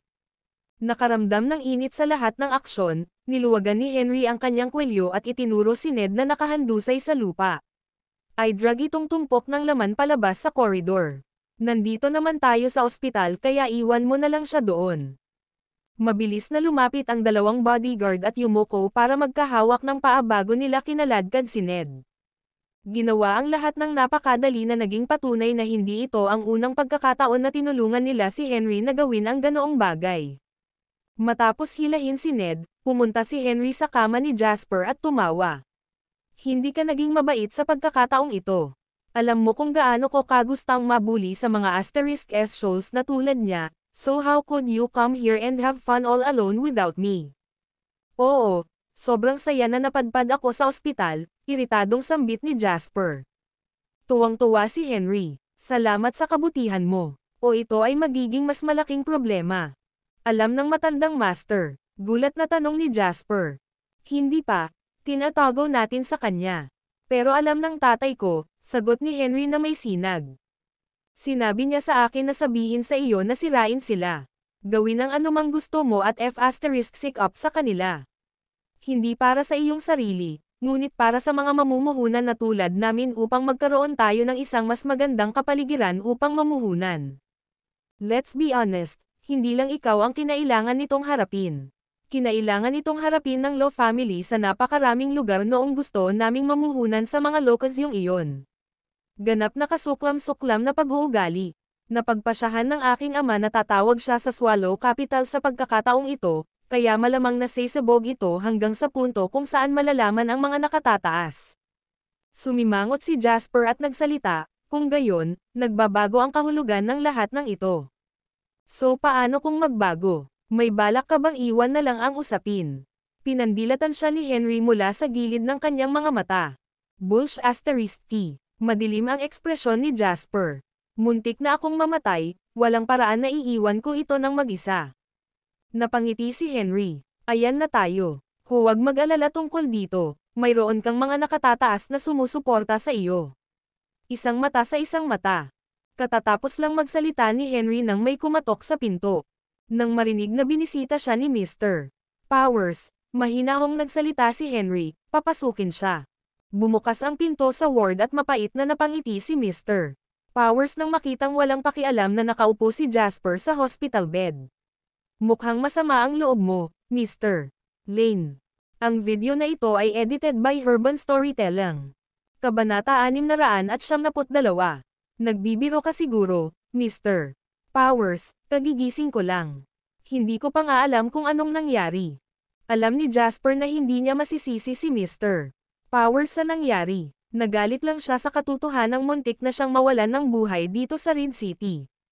Hindi ako nandito para bisitahin ka lang Mr. Lane. Binigyan ako ng misyon. Inilabas ni Mr. Powers ang kanyang telepono at nag-dial ng numero bago bumaling kay Jasper. Gusto kang makausap ng pinuno. Bumilis ang tibok ng puso ni Jasper. Ang pinuno, na ito na binanggit ni Mr. Powers ay tiyak na tumutukoy sa pinuno ng pamahalaan ng Red City. Pwede bang lahat ng iba ay umalis sa silid kasama ako? Magalang na hiniling ni Mr. Powers. Nang makitang tumango si Jasper, lumabas ang lahat sa silid kasama si Mr. Powers. Naiwan si Jasper at isa pang tao sa silid. Makalipas ang isang oras, tawag ni Jasper kay Wendy at sa iba pa na naghihintay sa may pintuan. Sabay na pumasok sina Wendy at Henry. Anong pinag-usapan nyo? Maalalang tanong ni Wendy. Ngumiti si Jasper. Wala naman masyado. Ibinalik lang namin ang relasyon namin. Ipinakita rin namin ang aming mga kamay at nag-usap ng kaunti tungkol sa proseso ng pag-follow up, para lang pareho kaming magkaroon ng pangkalahatang ideya kung ano ang mangyayari. Walang pinahihintulutang manghimasok sa pamumuhunan at walang sino man ang pinapayagang guluhin ang kapayapaan sa lipunan. Iyon ang ibig sabihin ng pinuno ng pamahalaan ng Red City at ito ang kanilang paninindigan sa bagay na iyon. Napaawang ang labi ni Henry. Dapat matagal nang ginawa iyon. Ang bawat lugar ay may kanya-kanyang mga patakaran, para sa kanila rin ito. Umiling si Jasper ngunit hindi na nag-isip tungkol sa paksa. Ito na dapat ang katapusan ni na Marcus at Ned, kung gayon. Si Marcus ay nasa isang kakilakilabot na mood ngayon, dahil nalaman niya na ang sitwasyon kay Jasper ay mas komplikado kaysa sa kanyang inaakala. Ang tanging dahilan kung bakit ang pamilya Coin ay maaaring magkaroon ng napakalakas na katayuan sa Red City ay dahil buhay pa si Lolo Coin. Habang si Grandpa Coin ay nagnenegosyo sa Red City sa loob ng maraming taon at hindi kailanman umalis sa lungsod, marami siyang kaibigan sa labas. Kaya, ang pamilya Coin ay nabigla rin sa nangyari. Maging ang Swallow Capital ay ilang beses nang tumawag sa pamahalaang lungsod pagkatapos may padala si Jasper sa ospital. Tila, nilinaw ng isang mas mataas ang kanyang sarili at pinagalitan ang pinuno ng pamahalaan ng Red City. Ginamit din nila ang insidenteng ito bilang isang halimbawa at tinalakay ito sa isang pribadong pagpupulong. Bagamat nagtatago siya sa Red City, masasabi ni Marcus na may kakaiba. Seryoso, Dad, kailangan ko na bang umalis? Tumingin si Marcus kay Len at walang gana na nagsalita. Hinugot ni Len ang kanyang sigarilyo at mahinang nagsalita. Ito ang ideya ng lolo mo. Ang sitwasyon ay sumabog ng wala sa proporsyon at ang kapangyarihan ni Jasper ay higit pa kaysa sa Southeast Province. Sa totoo lang, nagmamadali kami sa pagkakataong ito at kailangan mong umalis. Inihanda ko na ang transportasyon at lahat ng iba pa para sa iyo. Aalis ka sa Red City sakay ng ferry mamaya sa hapon at maghihintay ka hanggang sa maayos ang lahat bago ka bumalik. Kahit anong mangyari pagkatapos, kailangan mong matutong magpakumbaba. Laking gulat ni Marcus nang marinig ang mga pessimistic na salita ni Len. Anong pinagsasabi mo, Dad? You're telling me na papabagsakin tayo ni Jasper or something. Walang sino man ang magkakaroon ng lakas ng loob na gawin iyon sa Red City. Red City, ngumisi si Len. Sa tingin mo, gaano kalaki ang Red City? At sa tingin mo gaano kalaki ang mundo sa labas? Sa tingin mo ba ay mas mataas ang pamilya ng Coin sa lahat? Ang video na ito ay edited by Urban Storytelling. Kabanata 673. Namutla si Marcus. Nangingibabaw ang takot at pagkabalisa sa kanyang dibdib habang paikot-ikot sa silid, nagrereklamo, akala ko ba nagising na si Jasper? Ibig sabihin okay lang siya, hindi ba? Kaya bakit hindi na lang siya mag-move on at pabayaan tayo? Hindi lang ito conflict sa amin ni Jasper. Ang aming sitwasyon ay naging isang case study sa mga pagpupulong at ang mga nakatataas ay kailangang bigyan ang mga mamumuhunan ng tanda ng isang magandang kapaligiran sa pamumuhunan. Sa kanila, naging eyesore ang mga tulad natin na dapat tanggalin, mahinang wika ni Len at huminga ng malalim. Sino siya sa tingin ni Jasper? He's hardly worth us being a topic of discussion with the higher-ups, hindi makapaniwalang wika ni Marcus. Maya-maya lang ay bumukas ang mga pinto at pumasok ang isang grupo ng mga nakaunipormeng opisyal. Sino ka? Anong ginagawa mo? Alam mo ba kung saan ito? Sabihin mo sa akin kung ano ang pangalan ng iyong pinuno. Sino ang nagbigay sa iyo ng karapatang pumasok sa aking tahanan? Gulat na tinitigan ni Marcus ang grupo ng mga nanghihimasok at malakas na sumigaw. Gayunpaman, ang mga lalaking ito ay hindi na nagsasalita ng magalang gaya ng karaniwan nilang ginagawa at napaka-formal. Marcus Coin, pinaghihinalaang niloloko mo ang mga ari-arian ng estado. Nandito kami para dalhin ka para sa investigasyon. Dahil doon, dalawang opisyal ang humakbang at pinalibutan siya. Takot na talaga si Marcus ngayon at lumaban siya habang sinisigawan si Len, Dad. Iligtas mo ako. Si Len ay hindi na lang manood at walang magawa habang inihatid nila ang kanyang anak, kaya tumayo ito at nagsalita, maghintay ka. Gusto kong makita. Walang awa na pinutol ng pinuno ng pangkat si Len at nagsalita sa malamig na tono, Mr. Coin, may karapatan kang manahimik. Lahat ng sasabihin mo ay maaari at gagamitin laban sa kanya sa korte ng batas. Natuklasan namin ang napakaraming pag-iwas sa buwis mula sa Fortune Co., Limited. Bilang dating chairman nito, hindi ka rin ganap na malinaw sa hinala kaya mangyaring sumama din sa amin. Pinilit ni Len na alisin ang pagkabalisa sa loob niya at nagsalita, kung gayon gusto kong tawagan ang aking ama. Ayon sa mga regulasyon, hindi ka pinapayagang makipag-ugnayan sa labas ng mundo mula sa sandaling ito. Siyempre, may karapatan kang makipag-usap sa abogado mo. Anumang komunikasyon sa labas ng mundo ay maaaring gawin sa pamamagitan ng iyong abogado. Pagkatapos ay idinagdag ng opisyal, sa wakas, ang iyong ama, ang matandang Mr. Coin, ay lubos na nakakaalam ng aming operasyon. Sa pagkakataong iyon, naramdaman ni Len na dumilim ang kanyang mundo at parang may malaking bigat sa dibdib. Parang nagwawakas na ang mundo. Ang parehong sitwasyon ay nangyari sa Adkins. Ang pinagkaiba lang ay naalis sina Ned at Fletcher mula sa kanilang mga hospital ward. Si Fletcher ay malubhang nasugatan ng isang misteryosong tao noong nakaraang gabi. Ito ay paraplegia na dulot ng pinsala sa gulugod, ibig sabihin ay mabubuhay lamang siya sa isang wheelchair o sa kama ng ospital. Walang gaanong pagkakaiba kung ginugol niya ang kanyang mga araw sa kulungan o hindi. Walang nag-asa na ang mga pamilya Adkins at Coin ay mabilis na bumagsak. Ang nakatataas na klase ng Red City ay hindi nakapagsalita. Huminto ang kaguluhan matapos ang pagbagsak ng dalawang pamilya, at ang natitirang bahagi ng matataas na uri ay nagpatuloy sa kanilang buhay. Gayunpaman, alam nilang lahat na ang pagbabago ay dumating sa Red City.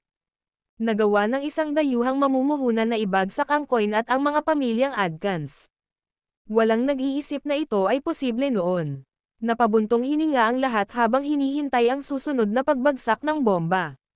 Pinaalalahanan din ng mga magulang ang kanilang mga anak na maging maingat at huwag magdulot ng gulo sa labas, habang sinubukan pa ng mas maingat na mga magulang na ipadala ang kanilang mga anak sa ibang bansa, para lamang maiwasan ang anumang maling hakbang sa napakahalagang oras. Walang naglakas loob na humakbang at magsabi ng kung ano-ano, na piniling itago na lang ang kanilang mga mata sa Reed City Hospital. Alam nila na ang utak sa likod ng lahat ay kasalukuyang nakahiga sa isang hospital bed doon. Samantala, kasalukuyang nag-host si Jasper ng guest sa kanyang ward. Ang kanyang pagdating ay nagulat, ngunit sa parehong oras, lohikal lamang na narito siya. Isang mahinang matandang nasa edad 80 ang dahan-daang naglalakad. Puno ng puting buhok ang ulo niya at may tungkod sa kamay. Pumasok ang matanda sa silid ng ospital at malumanay na binati si Jasper, "Hello. Magpapakilala ako si Peter Coyne." Ang video na ito ay edited by Urban Storytelling. Kabanata 674. Hindi na nakakulong sa bed rest, bumaba si Jasper sa kama at magalang na inanyayahan ang matanda na maupo. "Pakiupo, Mr. Coyne. Medyo mahirap pa rin para sa akin ang paglipat at talagang hindi angkop ang lugar na ito, kaya aalis na ako sa pagtatanong sa iyo kung gusto mo ng kape sa pagkakataong ito." Ngumiti si Jasper. "Sa susunod na lang. Nangangako ako na iimbitahan kita sa isang tasa ng mainit na kape sa susunod, Mr. Coyne." Ngumiti ng malumanay si Peter at kumaway sa kanya. "Huwag kang mag-alala tungkol dito. Hindi naman ako sanay uminom ng kape eh. Ang alkohol, sa kabilang banda, ay palaging isang mahusay na pagpipilian. Pero tumanda na ako at hindi na kaya ng katawan ko, kaya iniwan ko na." Tumanggaw si Jasper. "Mabuti naman kung ganoon. Ang mga senior na katulad mo, Mr. Coyne, ay mahalaga sa amin. Nakakatuwang makita kang nag-aalaga sa sarili mo." Nagulat si Peter sa inasta ni Jasper. "Akala ko magiging hindi masaya ang pagkikita natin, pero mahal na mahal kita, binata. Pinakamahalaga, masasabi ko na lahat ng sinasabi at ginagawa mo ngayon ay nagmumula sa iyong puso, ito ay tunay na paggalang." Mahigpit na nagsalita si Jasper. "Ito talaga ang iniisip ko, pagkatapos ng lahat. Ang mga taong tulad mo ay matandang bayani, Mr. Coyne. Ang iyong henerasyon ang dahilan kung bakit maaari tayong mamuhay ng napakagandang buhay. Ang iyong mga kabayanihang tagumpay ay mga bagay na hindi dapat kalimutan ng sino mang may lahing Summer. Napakagaling. Salamat sa pag-alala sa ating pinaghirapan." Ngumiti ng mahina si Peter at nagsalita. Sa sandaling iyon, itinaas ni Peter ang kanyang manggas at ipinakita ang isang malalim na peklat ng kutsilyo pati na rin ang kanilang mga tama ng bala. Paliwanag niya, "These are from 3 different battles. Tingnan ang peklat na ito. Ito ay mula sa isang bayonet na tumusok sa buto. Ang ilang iba pang tama ng bala ay mula rin sa mga tropa ng kaaway. Mas marami akong sugat, pero iiwas kita." Napatingin si Jasper sa sariling nakapulupot na balikat at ngumiti. "Mukhang mahina lang ako." Kinawian siya ni Peter at dahan-daang nagsalita, "Ang mga tao ay tumatanda at ang kanilang mga iniisip ay nagbabago rin. Tingnan mo ako at ang mahirap na buhay na naranasan ko. Sa kabila ng mga bayanita at bala ng mga kaaway, nabuhay ako hanggang 80 upang paalisin ang aking mga anak sa halip na ang kabaligtaran." Nanatiling tahimik si Jasper. "Mr. Lane. Huwag naman po, Mr. Coyne. Tawagin mo na lang akong Jasper." "Sige, Jasper. Diretso ako sa punto. Dahil tinatanong kita, maaari mo bang iwan ang pamilya Coyne ng buhay na inapo?" Kalmadong sagot ni Jasper, "Mr. Barya, nilabag nila ang batas. Bagamat ito ay isang malaking pagkakasala, hindi ito magreresulta sa parusang kamatayan. Hindi ako makatitiyak sa desisyon ng hukom dahil hindi ako ang hukom, ni wala akong kapangyarihang baguhin ang kanilang isip. Jasper, nandito ako para walang kahihiyang magmakaawa sa iyo, kaya hindi na kailangan ng ganoong engranding harapan. Ang iyong saloobin dito ay susi. Isang salita mula sa iyo at lalabas sila sa loob ng 1 taon o 2. Maaaring matanda na ako, ngunit mayroon pa akong 1 o 2 taon sa loob ko. Buti na lang may nagpapaalis sa akin, hindi ba?" Tumingin si Jasper kay Mr. Coyne at nagsalita, "Logically speaking, Mr. Coyne, considering your identity, such request is in no way overboard. Pero nabalitaan ko rin na hindi mo pinahinto ang pag-uusig kina Marcus at Len. Ngumiti si Peter. Ano ang silbi kung pigilan sila? Ginawa nila ito sa kanilang sarili. Sino ang nakakaalam kung gaano karaming mga maling nagawa ang kanilang ginawa sa aking pangalan sa lahat ng mga taon na ito? Kaya nga huli na ang lahat. Bahagyang napabuntong hininga si Jasper. Iginagalang kita bilang matandang bayani, Mr. Coin, ngunit ang iyong mga kabayanihan na nagawa ay hindi dapat gamitin para patawarin ang mga pagkakamali ng iyong mga inapo. Ang mga pagkakamali ay dapat na itigil at itama kapag sila ay dumating sa liwanag. Nakilala ko na rin ang iba pang mga matandang bayani, ngunit ginawa nila ang kanilang bahagi upang turuan ang kanilang sariling mga mag-aaral at mga inapo. Siyempre, hindi naman ako nagiging unreasonable or inconsiderate. Hayagan kong aminin na may sama ng loob sa pagitan ko at sa kanila, at kailangan kong maghayganti. Isipin ito sa ganitong paraan. Kung nawalan ako ng maraming dugo noong isang araw at namatay, sino ang maghahanap ng hustisya para sa akin? Natahimik si Mr. Coin sa sinabi ni Jasper. Paano ito, Mr. Coin? Regarding sa personal kong sama ng loob sa kanila, bibitawan ko ito para sa kapakanan mo. Wala akong laban kay Len Coin, kaya hanggat binayaran niya ang buwis na iniiwasan niya, sigurado akong magiging maaway ng hukom kapag nagbigay siya ng hatol. Marcus, gayunpaman, huwag na nating pag-usapan ang kanyang isyo. Magiging maayos ba iyon? Tumayo si Peter at lumingon kay Jasper. Kung ganoon, very well then. Magpahinga ka na, oras na para bumalik ako. Tinanggihan ni Peter si Jasper na pinaalis siya at tumalikod para umalis. Nakatayo sa tabi ng bintana, umiling si Jasper habang pinagmamasdan si Peter na dahan-daang lumabas ng ospital at sumakay sa isang kotse. Nakakaawa ba si Peter? Napaka. Ang isang matandang tulad niya ay hindi na kailangang paalisan muna ang kanyang mga inapo. Ngunit nakakaawa ang mga tao ay hindi kaaya-aya sa kanilang sariling paraan. Nagkataon na sinisiraan ni Peter si Marcus. Nagkataon, si Jasper ay isang taong naniniwala sa paggamot sa sanhi sa halip na sa mga sintomas. Ayaw ni Jasper na iwan ang sarili sa mga komplikasyon sa hinaharap. Walang paraan na palayain si Marcus sa loob ng isa pang 2 o 2 taon, habang si Len ay may hindi bababa sa 3 hanggang 5 taon na naghihintay sa kanya. Sa oras na palayain sila, mawawala na rin sa kanila ang lahat ng kanilang kapangyarihan at prestihiyo. Kuwit, ang pakikipag-usap ni Jasper kay Peter ay nagmarka ng pagtatapos sa kanyang insidente sa mga pamilya Adkin at Coin. Si Jasper ay pinalabas ng sumunod na araw. Sa sandaling ma-discharge, agad siyang gumawa ng bagong kasunduan sa pamahalaang lungsod. Dahil nilabag ni Marcus ang kontrata at nadiskubreng sangkot siya sa mga ilegal na aktibidad, ibabalik din ang kapirasong lupa na dati niyang napanalunan mula sa bid. Ngayon na may 200 milyong summer dollars, ang kapirasong lupa ay naibenta sa JW Electronics Equipment Manufacturing Co., Limited. Kasunod nito, hindi nakalimutan ni Jasper na makinabang ang mga lokal na negosyo.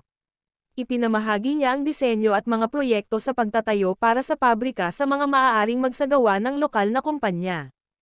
Ganito gumana ang mga. Kung nais ni Jasper na gumana ng maayos ang kanyang pabrika, higit pa sa suporta ng pamahalaang lungsod ang kailangan niya.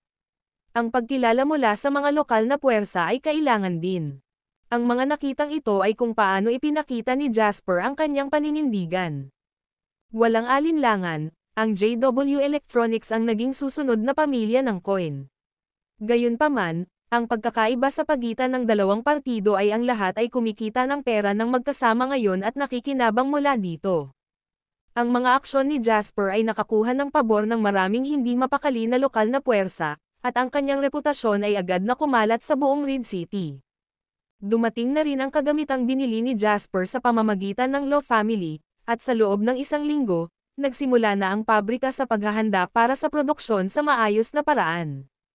Pansamantalang inutusan ni Jasper si Chad sa pag-hire ng mga manggagawa at managerial team sa Red City, habang mabilis siyang bumalik sa North City. Kailangan niya ng isang mahusay na club upang higit pang i-upgrade ang patented na teknolohiya ng MP3 player. Ito ang ultimate attack ni Jasper. Ang video na ito ay edited by Urban Storytelling. Kabanata 675. Isinakay ni Jasper ang pribadong eroplano ng pamilya Lo pabalik sa Norritos City. Napag-iisipan ko na rin na magpa-private plane kapag hindi na ganoon kahigpit ang cash flow ko. Bumaling si Jasper para sabihin kay Wendy habang nakaupo sa komportableng interior ng private plane's compartment. Napaawang ang labi ni Wendy at ngumiti. Nabalitaan ko na nagkakahalaga ng 2 hanggang 3 milyon kada taon para lang mag-maintain ng private plane. Sayang ang pera. Nagkibit balikat si Jasper. Ang isang normal na kotse ay nangangailangan din ng pagpapanatili, ngunit hindi mo pipiliin na hindi bumili ng kotse dahil kailangan mo itong i-maintain, hindi ba? Ito ay may higit na kaginhawahan na higit sa gastos, at kailangan din nating isipin ang mga benepisyong dulot nito. Ganon din sa private plane. Ito ay mas ligtas, mas komportable, at mas maginhawa, napakahalaga ng ilang milyong summer dollars na halaga ng pagpapanatili. Nakaupo sa harap nila, tuwang-tuwa na napalingon si Henry at nagtanong, paano kung kukuha ka rin ako ng isa habang ikaw ay narito? Si Caden ang nag-iisang rich kid sa Harbor City na may private plane at ang iba sa amin ay sobrang inggit. Hindi ito sa iyo. Nagulat si Jasper. As if naman magiging mapagbigay ang tatay ko. Napangisi si Henry na may galit na ekspresyon. Forget buying me a private plane, hindi man lang niya ako papahiram dito kapag nagtanong ako. May pinalipad lang siya sa eroplanong ito para sa akin dahil nabalitaan niyang nasaktan ka. Ang tanging ibang pagkakataon na makakaupo ako sa eroplanong ito ay kapag sumasabay ako sa kanyang mga business trip. Oo, hindi ka talaga niya dapat kuhaan ng eroplano. Walang awang inatake siya ni Jasper, at sinabing, talagang magkakaroon ka ng mga nakakatawang party na iyon sa langit kung magkakaroon ka nito, hindi ba? Nagdilim ang ekspresyon ni Henry, ngunit hindi siya susuko ng ganoon kadali. Pareho tayong pwedeng mag-share ng eroplano, tapos, ikaw ang magiging kauna-unahang mainlander na may pribadong eroplano habang ako ang magiging pangalawang anak ng trust fund ng Harbor City na may pribadong eroplano. Hindi mo ba naisip na maganda iyon? Pag-iisipan ko pagdating ng panahon. Tiyak na hindi ito taon, bagaman. Namuhunan ako sa masyadong maraming mga proyekto at ako ay sira. Napabuntong hininga si Jasper. Ang pagtatayo ng Waterhoof Tower ay nagkakahalaga ng hindi bababa sa 16 na bilyon, at ang patentadong teknolohiya ng MP3 player pati na rin ang pabrika ng electronics ay nagkakahalaga ng isa pang 700 hanggang 800 milyon. Pagkatapos, ang pagkuha ng Legends ay malamang nagagastos din sa kanya ng kaunting pera. Napagtanto muli ni Jasper kung gaano siya kahirap dahil maraming bagay ang nangangailangan ng mas malaking halaga ng pondo. Ligtas na nakarating ang eroplano sa Norritos City. Maraming bagay na dapat hawakan si Henry ngayong malapit nang matapos ang pagtatayo ng proyekto ng amusement park, kaya pumunta siya sa construction site nang makarating sila sa airport. Sa kabilang banda, naglakbay sina Jasper at Wendy sa Schuler Manor. I'm back, Uncle Schuler, bati ni Jasper kay Dawson. Nang makitang nakabalik si Jasper na buhay at maayos, sa wakas ay nakahinga ng maluwag si Dawson at pumalakpak sa balikat ni Jasper. Mabuti, napakasaya na nakabalik ka. Paumanhin sa pag-aalala sa lahat sa pagkakataong ito, paghingi ng paumanhin ni Jasper. Kinawian siya ni Dawson sabay ngiti. Mag-iingat ka na lang sa susunod. Sigurado akong nawalan ng kaluluwa si Wendy dahil dito. Sa araw na nangyari ito, paulit-ulit niyang sinasabi na kailangan niyang pumunta kahit anong mangyari. Tandaan, Jasper, hindi ka nag-iisa dito. Ang iyong mga problema ay hindi na lamang sa iyo, mayroon ding hindi mabilang na mga tao na naapektuhan. Tumango si Jasper. Naiintindihan ko. Ayokong mag-alala masyado ang mga magulang mo, kaya itinago ko ito sa kanila, sabi ni Dawson sa kanya. Mas mabuti na hindi nila kailangang mag-alala tungkol dito.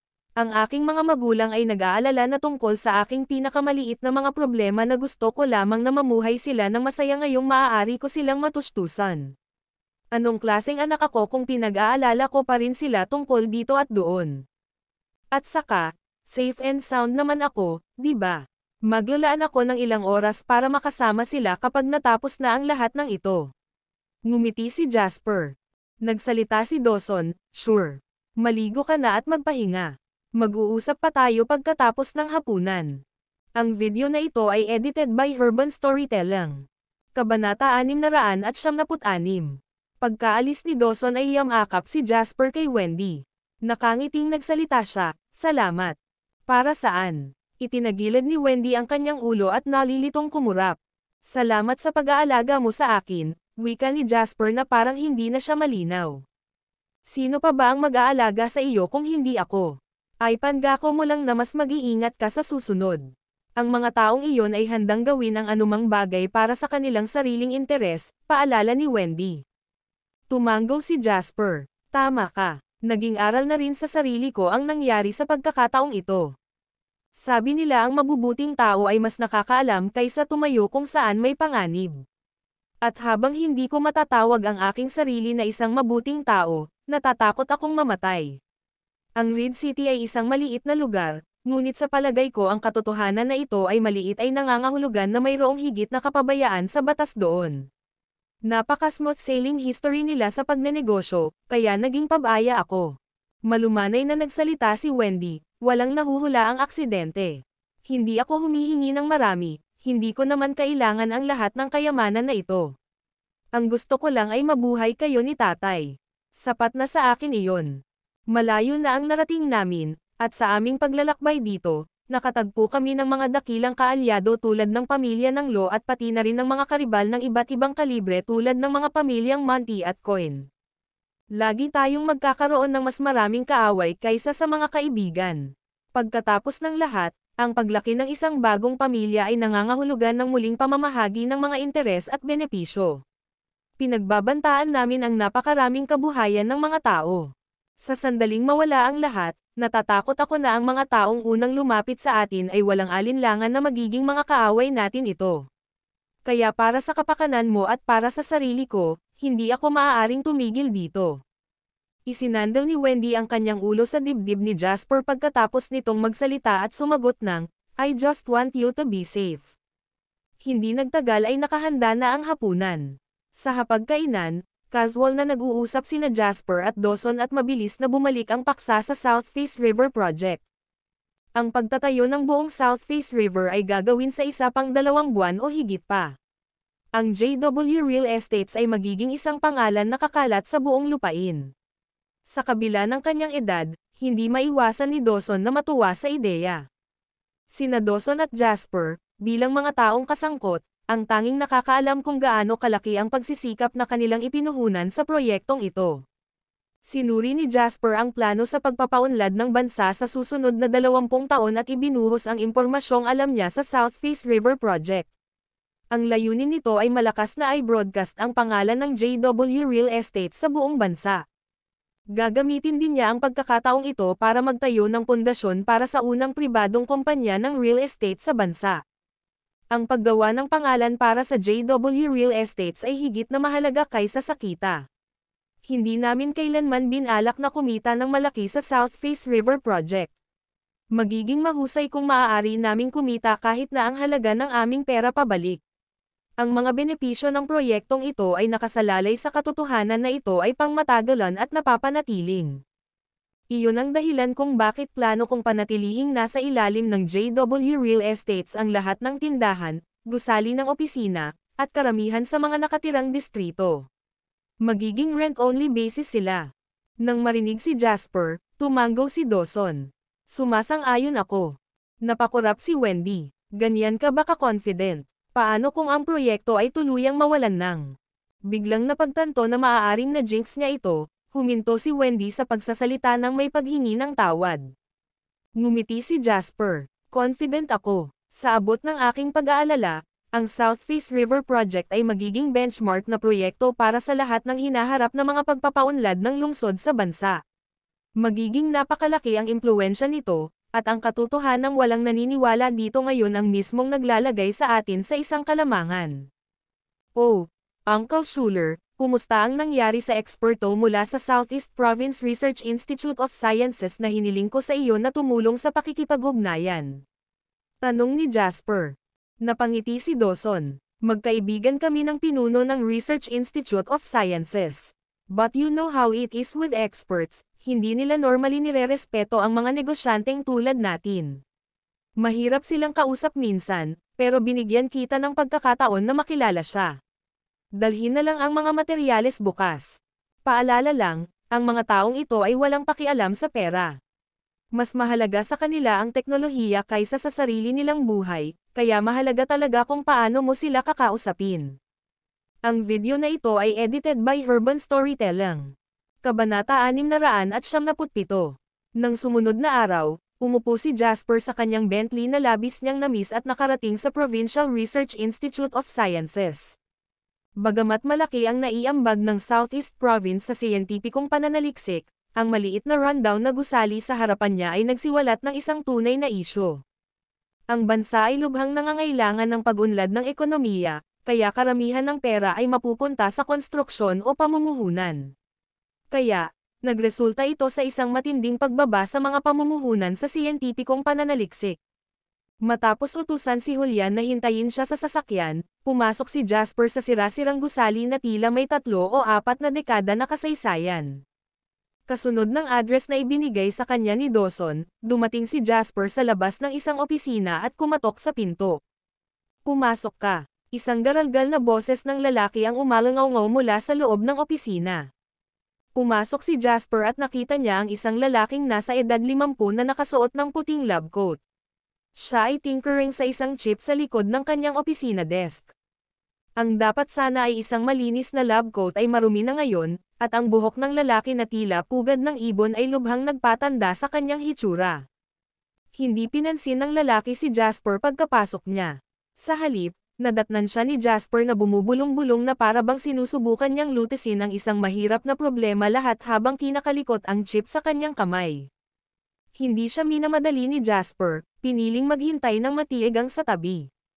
Kinuha ni Jasper ang palamuti ng opisina. Ito ay simple at napakagulo. Ang mga kagamitan ay matatagpuan sa buong lugar at karamihan sa kanila ay medyo luma na. Maliwanag na hindi nila nakikisabay sa beses. Ang pinakakapansin-pansing bahagi ng silid ay ang mga sertipiko at parangal na sumasakop sa mas magandang kalahati ng dingding. Iyon ay pawang mga patunay sa may-ari ng tagumpay at kaluwalhatian ng opisinang ito.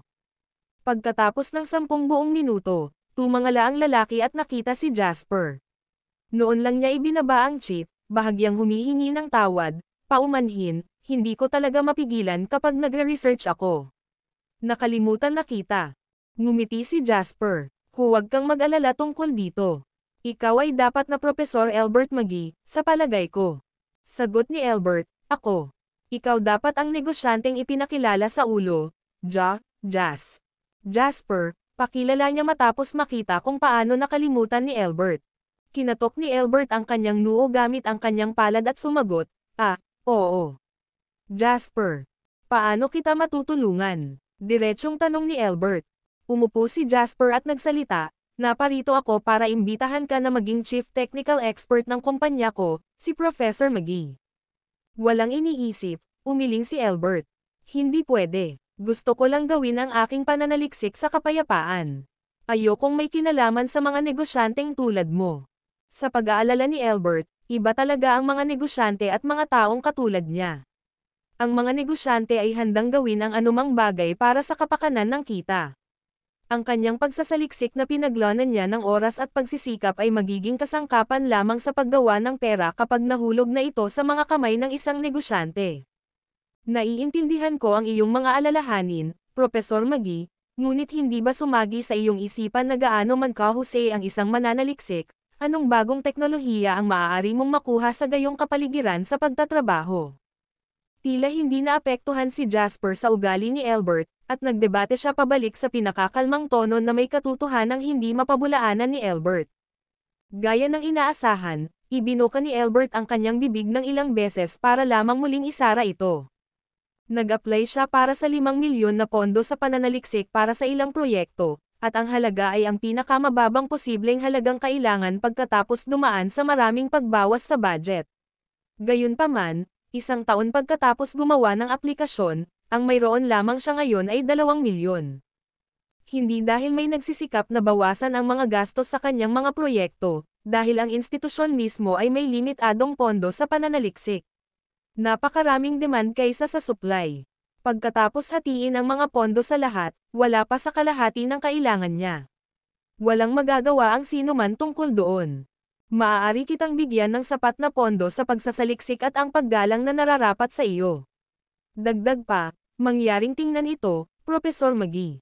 Pagkatapos ay inabot ni Jasper ang patented na teknolohiya ng MP3 player na dala niya at ibinigay ito kay Albert. Sinulyapan ni Albert si Jasper na may pagdududa ngunit kinuha ang piraso ng pananaliksik. Sa pagbukas nito, natagpuan ni Albert ang kanyang sarili na labis na naakit sa kayamanan sa kanyang mga kamay. Ang mga papel ay napuno ng mga teknikal na data at sketch na hindi maintindihan ni Jasper. Nang makita kung paano kumikinang ang mga mata ni Albert na para bang siya ay isang tigang na lalaki na naghahanap ng tubig, marahan na ngumiti si Jasper. Alam niyang nagtagumpay siya sa pagkakataong ito. Kuwit. Habang nakikipag-usap si Jasper kay Albert sa Research Institute of Sciences, sa isang villa sa kabilang dulo ng Norritos City. Kaya sinasabi mo sa akin na ang sample ay lalabas ng wala pang isang linggo. Tanong ni Conrad na nakatingin sa matalim at confident na nasa harapan niya. Ngumiti ng mahina si Valentine Estrada. Huwag kang mag-alala, Mr. Monty. Hindi ko sasabihin sa iyo ang ganoong bagay maliban kung talagang sigurado ako. Tuwang-tuwa na tumango si Conrad. Magaling. Gumastos ako ng maraming pera sa pagkuha sa iyo mula sa ibang bansa, at tila nagawa ko ang tamang hakbang. May isa pang bagay na kailangan mong bigyang pansin. Ipinasa ni Conrad ang isang dokumento kay Valentine at nagsalita, ang JW Electronics ay gumagawa din ng mga MP3 player, ngunit wala silang lisensya na gawin iyon. Natigilan si Valentine. Walang kamalayan ang bansa pagdating sa mga patent at copyright, kaya karaniwan nang makakita ng mga pirated na produkto. Sa totoo lang, ang mga normal na tao ay walang pakialam sa ganoong bagay. Gayunpaman, ang katotohanan na si Conrad, ang nag-iisang tao sa bansa na may lisensya sa paggawa ng MP3 player, ay nagpapataas ng isyo ay nangangahulugan na mayroong higit pa sa naisip ni Valentine. Gusto mo bang piliin natin sila, Mr. Monty? Tanong ni Valentine. Napangiti ng mahina si Conrad. Ang pamimirata ng walang karapatan sa patent ay isang napakatinding problema sa ibang bansa, tama ba, Valentine? Seryosong tumango si Valentine. Ito ay, sa sandaling matagpuan ang naturang insidente sa ibang bansa, hindi mahalaga kung gaano karaming mga pondo ang nasangkot, tiyak na ay demanda ang kumpanya hanggang sa bangkarota habang ang namamahala sa kumpanya ay kailangan ding humarap sa mga sibil na responsibilidad. Kaya naman halos walang nang-ahas na gawin ang ganoong bagay sa ibang bansa. Ang ating bansa ay may Patent Copyright Protection Act din. Itinapat ni Conrad ang kanyang mga daliri sa mesa. Naiintindihan mo ba kung ano ang sinusubukan kong sabihin? Nagniningning ang mga mata ni Valentine habang sumagot, naiintindihan ko. Mag-iipon ako ng maraming ebidensya hanggat kaya ko sa sandaling bumalik ako at aidmande itong JW Electronics. Hanggat binibigyan mo ako ng sapat na suporta, kaya kong talunin sila sa isang kaso sa korte. Huwag kang mag-alala, makakakuha ka ng maraming suporta hanggat kailangan mo. Kinawian siya ni Conrad. Go Wild. Ang video na ito ay edited by Urban Storytelling. Kabanata 678. Sa pagtatapos ni Jasper, naglabas siya ng sapat na bargaining chips upang mapuko ang interes ni Albert at labis siyang nasurpresa. Mr. Lane, ito ang pinaka-advanced na dokumento ng disenyo ng MP3 player sa mundo. Saan mo nakuha? Tuwang-tuwang tanong ni Albert kay Jasper sa Southeast Province Research Institute of Sciences. Ngumiti si Jasper. Obvious naman through legal means. Binili ko ito mula sa orihinal na lumikha, si Damon Golding. Mukhang mahirap ba ang teknolohiya? Napangiti si Albert nang may kumpiyansa. Alam ko ang tungkol kay Damon. Siya ay isang napakatalino na technician, ngunit hindi rin ako nakakatakot. Sa dokumentong ito, tiyak na makokopya ko ang MP3 player. Hindi sapat ang isang simpleng kopya. Umiling si Jasper. Bakit ako hihingi ng tulong sa iyo kung ang gusto ko lang ay isang kompletong kopya na walang teknikal na kadalubhasaan, Professor McGee? Magagawa ko iyon sa ilang mga mag-aaral sa pananaliksik na may mga master sa siyentipikong pananaliksik. Ang gusto ko ay isang pinahusay at na-upgrade na bersyon. Malalim na kumunot ang noo ni Albert sa sinabi ni Jasper at mabilis na sumagot, wala kang alam sa teknolohiya, Mr. Lane. Ang isang mature na piraso ng patented na teknolohiya ay tulad ng isang sistema ng magkakaugnay na mga gear. Anumang bahagyang pagbabago sa isang lugar ay magreresulta sa malaking pagkakaiba. Gamit iyon, itinuro ni Albert ang salansan ng mga teknolohikal na papel. Maaari kong sabihin sa iyo na kung gagawa ako ng kaunting pagbabago sa anumang solong bagay dito, ang buong teknolohiya ay mabibigo. Hindi ito kasing simple ng iniisip mo.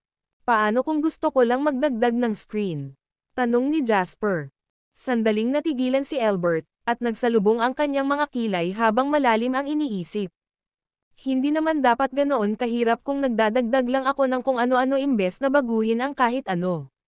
Kailangan ko lang mag-iwan ng lugar sa circuit board para i-attach ang screen at muling isulat ang code. Napangiti naman si Jasper. Magiging interesado ka ba, Professor McGee? Nag-alinlangan si Albert. Nangangako ako na hanggat sumasang-ayon ka na maging punong teknolohikal na opisyal ng JW Electronics, isang katayuan na katumbas ng CFO, babayaran ka ng 2 milyon sa isang taon na may hindi bababa sa 10% na pagtaas sa bawat susunod na taon. Masisiyahan ka rin sa mga dibidendo ng kumpanya. Si Albert ay mukhang nagkakasalungatan. Ipinapangako ko rin sa iyo ang kompletong awtoridad na magtalaga at mag-dismiss ng ibang mga technician. Malaya kang pangunahan ang iyong profesional na koponan na magsaliksik sa lahat ng nauugnay na lugar at makakatanggap ka ng hindi bababa sa 50 milyong pondo ng pananaliksik mula sa kumpanya bawat taon. Siyempre, ang anumang mga karapatan sa patent ng iyong pananaliksik ay pagmamay-ari ng kumpanya, ngunit ikaw at ang iyong koponan ay magkakaroon ng karapatan sa 10% ng patent, Professor McGee. Tumayo si Albert at tuwang-tuwang nagtanong, talaga? Tila mas inaalala ni Albert ang mga pondo ng pananaliksik kaysa sa kanyang sweldo. Ngumiti ng mapait si Jasper. Gayunpaman, ang mga empleyadong tulad ni Albert na hindi kailangang alalahanin ni Jasper. Nangako na ako sa iyo, hindi ba? Pinahahalagahan ng isang negosyante ang kanyang salita. Ngumiti si Jasper. Gayunpaman, kung gusto mo ng karagdagang katiyakan, Profesor, maaari tayong pumirma ng kontrata sa pagtatrabaho ngayon. Tila napahiya si Albert nang muling magsalita, hindi iyon ang ibig kong sabihin. I'm technically nagtatrabaho pa rin sa Research Institute, kaya kailangan ko munang mag-resign sa institute bago ako makapirma ng kontrata. Kasama mo, 2 lang ang kaibigan ko at 6 na estudyante ang kasama ko. Iniisip ko kung kaya ko rin ba silang dalhin. Huwag mag-alala, ang 2 magkaibigan na iyon ay parehong eksperto sa electronics at integrated circuits ayon sa pagkakabanggit. Wala kaming masyadong pakialam sa aming mga sahod, pero research funds. Pinutol ni Jasper si Albert at nagsalita, Professor McGee, gaya ng sinabi ko, mayroon kang kompletong awtoridad sa appointment at pagpapaalis ng iyong pangkat ng mga technician. Hindi mo na kailangang dalhin ito sa akin. Ang video na ito ay edited by Urban Storytelling. Kabanata 699. Tuwang-tuwang nagsalita si Albert, ang ganda. Makikipag-ugnayan ako kaagad sa aking mga kaibigan at mag-uulat sa iyo sa pinakamaikling panahon na posible. Ngumiti si Jasper at bumangon. Mabuti kung ganoon. Hihintayin ko ang pagdating mo at ng iyong team. May maliit akong hiling. Itinuro ni Albert ang dokumento at nagtanong, pwede mo bang iwan sa akin ang mga dokumento? Gusto ko pa ring magsaliksik at may ilang puntos na dapat hiramin. Sagot ni Jasper, oo naman. Bagaman, medyo kulang tayo sa oras kaya mas gugustuhin kong gawing priority mo ang MP3 player sa kasalukuyan, Profesor. Maraming oras sa hinaharap para sa iyo na dahan-daang magsaliksik kung ano ang gusto mo. Siyempre naman, tumawa ng malakas si Albert dahil sa sobrang saya. Masasabi niyang ibang-iba si Jasper sa ibang mga negosyante, hindi siya gutom sa pera tulad ng iba. Pagkasundo kay Albert, tumayo si Jasper at umalis. Marami pa siyang kailangang gawin kaya hindi na siya makapagstay pa sa opisina ni Albert. Ang sumunod na ilang araw ay ginugol sa pakikipag-usap kay Chad, na nasa Reed City, tungkol sa pag-unlad ng konstruksyon at sa pag-install ng kagamitan sa pabrika doon. Sa pera at suporta ng gobyerno ng Reed City, ang pabrika ay itinayo sa napakabilis na bilis. Wala pang isang linggo, ang unang batch ng 25,000 square feet na pabrika ay naitayo at naayos.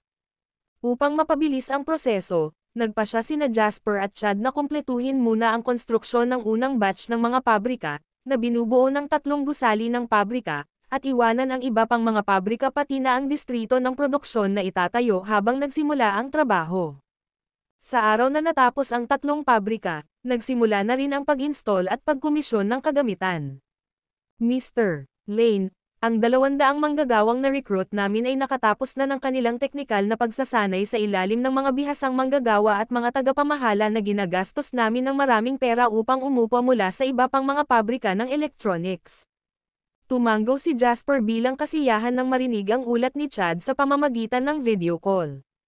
Magandang trabaho. Napakabilis na niyan. Nakipag-ugnayan na ako kay Albert at natapos na ng kanyang team ang pangunahing pananaliksik para sa na-upgrade na disenyo ng patented na teknolohiya ng MP3 player.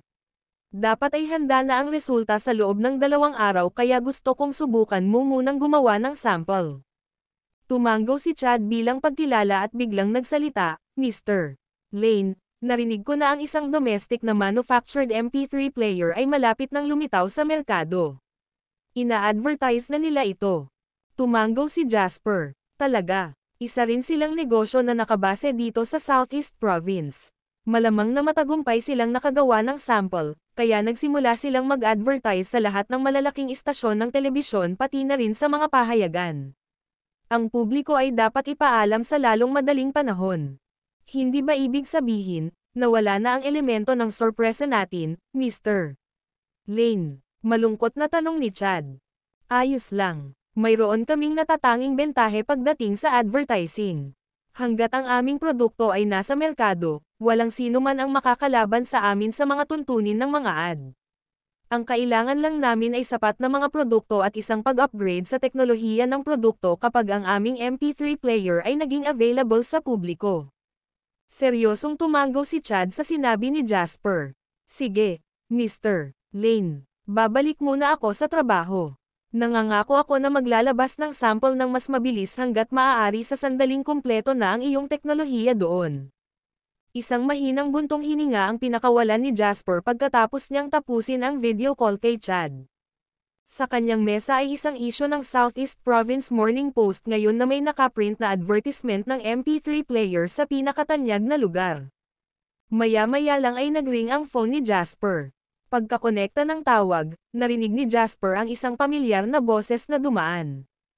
Pareho akong gumaan ang loob at nabigo nang malaman kong buhay ka, Jasper. Ang video na ito ay edited by Urban Storytelling. Kabanata 700. Malamang naging abala ka kamakailan, Mr. Monty. At gayon pa man, naglaan ka ng oras upang alamin kung paano ako naging huli. Na-flattered talaga ako. Nakasando sa sofa, sagot ni Jasper. Alam niyang galing kay Conrad ang tawag ng magsalita ang lalaki. Tumawa si Conrad sa kabilang linya. Mukhang naging attentive ka rin sa sitwasyon ko. Hindi naman masyadong magkaiba, di ba? Bagamat kung ikukumpara sa mga taong ipinadala mo upang sundan ako, masasabi kong ang aking atensyon ay halos hindi nagkakahalaga ng pagbanggit. Nagalit si Conrad sa sinabi ni Jasper at nagsalita. Nabalitaan ko na nagpunta ka sa Corana para bumili ng patent para sa mga MP3 player. Hindi ba't bago pa ako makabili ng patent, Mr. Monty? Bakit mo itatanong kung alam mo na? Kalmadong nagsalita si Jasper na walang bahid ng disgusto sa tono niya. Humalaklak si Conrad. Dahil alam mo na ako ang may patented na teknolohiya, bakit ka pa mangangahas na gumawa ng mga MP3 player sa iyong pabrika sa Reed City? Matapang kang tao. Kalmadong sagot ni Jasper, na misunderstood mo, Mr.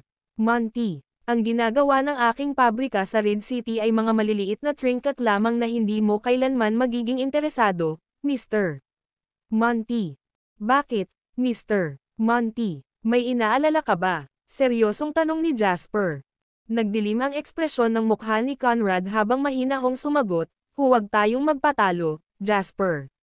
Mayroon kaming kasaysayan sa pagitan namin, at ito ay malayo sa katapusan nito. Gusto mo ang mga karapatan ng patent sa MP3 player, kaya nagpasya akong ipaglaban ka para dito at maging isang hakbang sa unahan mo. Noong una, plano ko lang na magdulot ng abala sa iyo. Ngunit napagtanto ko na ang MP3 player ay maaaring maging isang napaka-promising na produkto sa merkado ng bansa.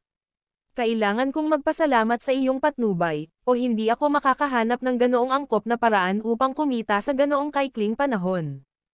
Ako lang ang pinapayagang gumawa ng MP3 player sa bansa ngayon, kaya iminumungkahi ko na maging mas matalino ka at huwag mag-isip ng maliliit na trick. O babayaran kita hanggang sa malugi ka.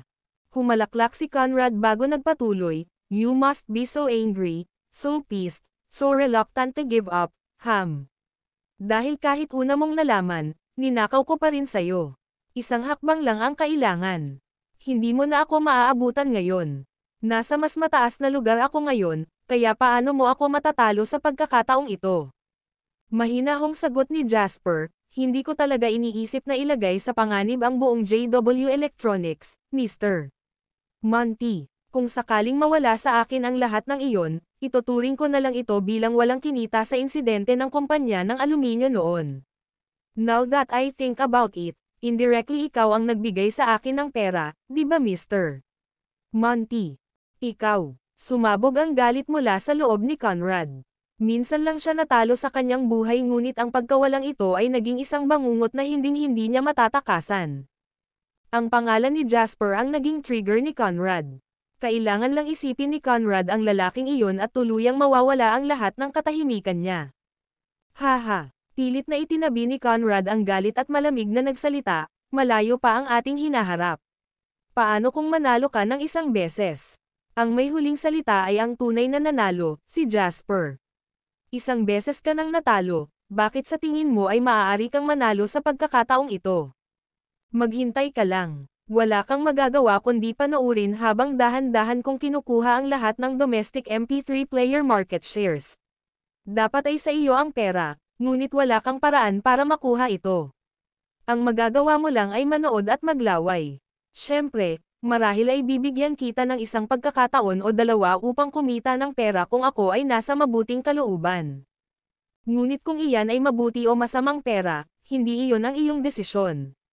Ako ang magpapasya at kukunin mo ang ibibigay ko sa iyo. With that, ibinaba ni Conrad ang telepono.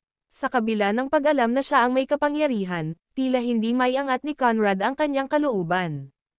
Agresibo niyang ibinato ang telepono at kinuha ang bagong sample ng MP3 player sa kanyang mesa. Sa pagtingin sa silver coating, malungkot na nagtanong si Conrad, "Maaari pa bang mamas-produce ang bagay na ito?" Kumpiyansa ang sagot ni Valentine, "Naka-install na ang lahat ng manufacturing lines. Maaari itong gawing mass-produce anumang oras." Mabuti. Medyo gamaan ang mood ni Conrad. Pagkatapos ay simulan ang produksyon. Makipag-ugnayan din sa departamento ng pagbebenta. Maaari kaming pumirma ng mga kontrata sa mga kliyente ng negosyo na humihiling nito ngunit tandaan na itaas ang antas. Kami ang unang domestic brand ng bansa para sa mga MP3 player. Hindi ito maaaring ibenta ni Tom, Dick, o Harry sa ngalan natin. Tumanggaw si Valentine matapos magsalita si Conrad. Isa pang tanong, Mr. Monty, ano ang dapat nating pangalanan itong MP3 player natin? At paano natin ito dapat presyo? Ang pangalan nito. Natahimik saglit si Conrad at sumagot, "Tawagin natin itong Melody." Sa presyo naman nito, $2,000 ang ibinebenta sa ibayong dagat kaya walang dahilan para ibenta natin ito sa murang halaga. Gawin natin ang $1,800 bawat MP3 player. Si Conrad ay nanunuya at kinalikot ang sample. Ang gastos sa amin ay hindi hihigit sa $500 hanggang $600 upang makagawa, ngunit madali naming ibinebenta ito sa $1,800. Anong tubo? Kumusta ang mga materyales sa proteksyon ng karapatan na inihanda ko sa iyo? Ngumiti si Valentine at sumagot, "Huwag kang mag-alala, Mr. Monty. Inihanda ko na ang karamihan. Ang kailangan lang nating gawin ngayon ay para simulan ng JW Electronics ang pagmamanupaktura. Maaari naming aidmande sila sa sandaling mangyari iyon at maaari rin naming hilingin na sakupin ang lahat ng mga pabrika ng kumpanya." Mabuti. Tuwang-tuwa si Conrad, at kumikinang ang kanyang mga mata sa pananabik. Masyadong matagal kong hinintay ang araw na ito. Huwag mo akong biguan, Jasper. Gawin ang iyong mga MP3 player ng mas mabilis hanggat maaari. May tanong ako, Mr. Monty, tungkol doon sa Jasper, ang may-ari ng JW Electronics. Kung alam niya na mayroon kang mga karapatan sa patent, bakit pa siya nagtayo ng pabrika para gawin ito? O marahil ay hindi talaga siya nagpaplano sa paggawa ng mga MP3 player. Kung ganoon, hindi ba mawawalan ng kabuluhan ang lahat ng ating pinaghirapan? Si Conrad ay nasa mabuting kalooban, kaya matiyagang nagpaliwanag, hindi mo kilala si Jasper. Kanina pa kami nag-away and I can tell you that he's a very calm man. Parang wala talaga siyang pakialam. Pero ang mga taong katulad niya ang talagang mayabang. Sa tingin niya, siya ang pinakamalakas sa aming lahat. Ang dahilan kung bakit hindi siya nakakakuha ng kalkulasyon sa sino man ay dahil hindi niya iniisip na sulit ang kanyang oras. Itinuro ni Conrad ang kanyang ilong at nagpatuloy, kahit ako ay kabilang sa grupo ng mga taong minamalas niya. Kaya itong pabrika niya ay talagang gumagawa ng mga MP3 player. Walang ibang paraan. Marahil ay iniisip niya na mayroon siyang ibang panlilinlang upang labanan ako. Sa sandaling iyon, pinagdikit ni Conrad ang kanyang mga daliri at inilagay sa likod ng kanyang ulo bago komportableng sumandal sa malaking upuan sa opisina. Nakapikit, tumingin siya sa kisame at mahinahong nagsalita, "So this time, dudurugin ko siya sa ilalim ng aking paa nang hindi siya binibigyan ng pagkakataong magbalik tanaw."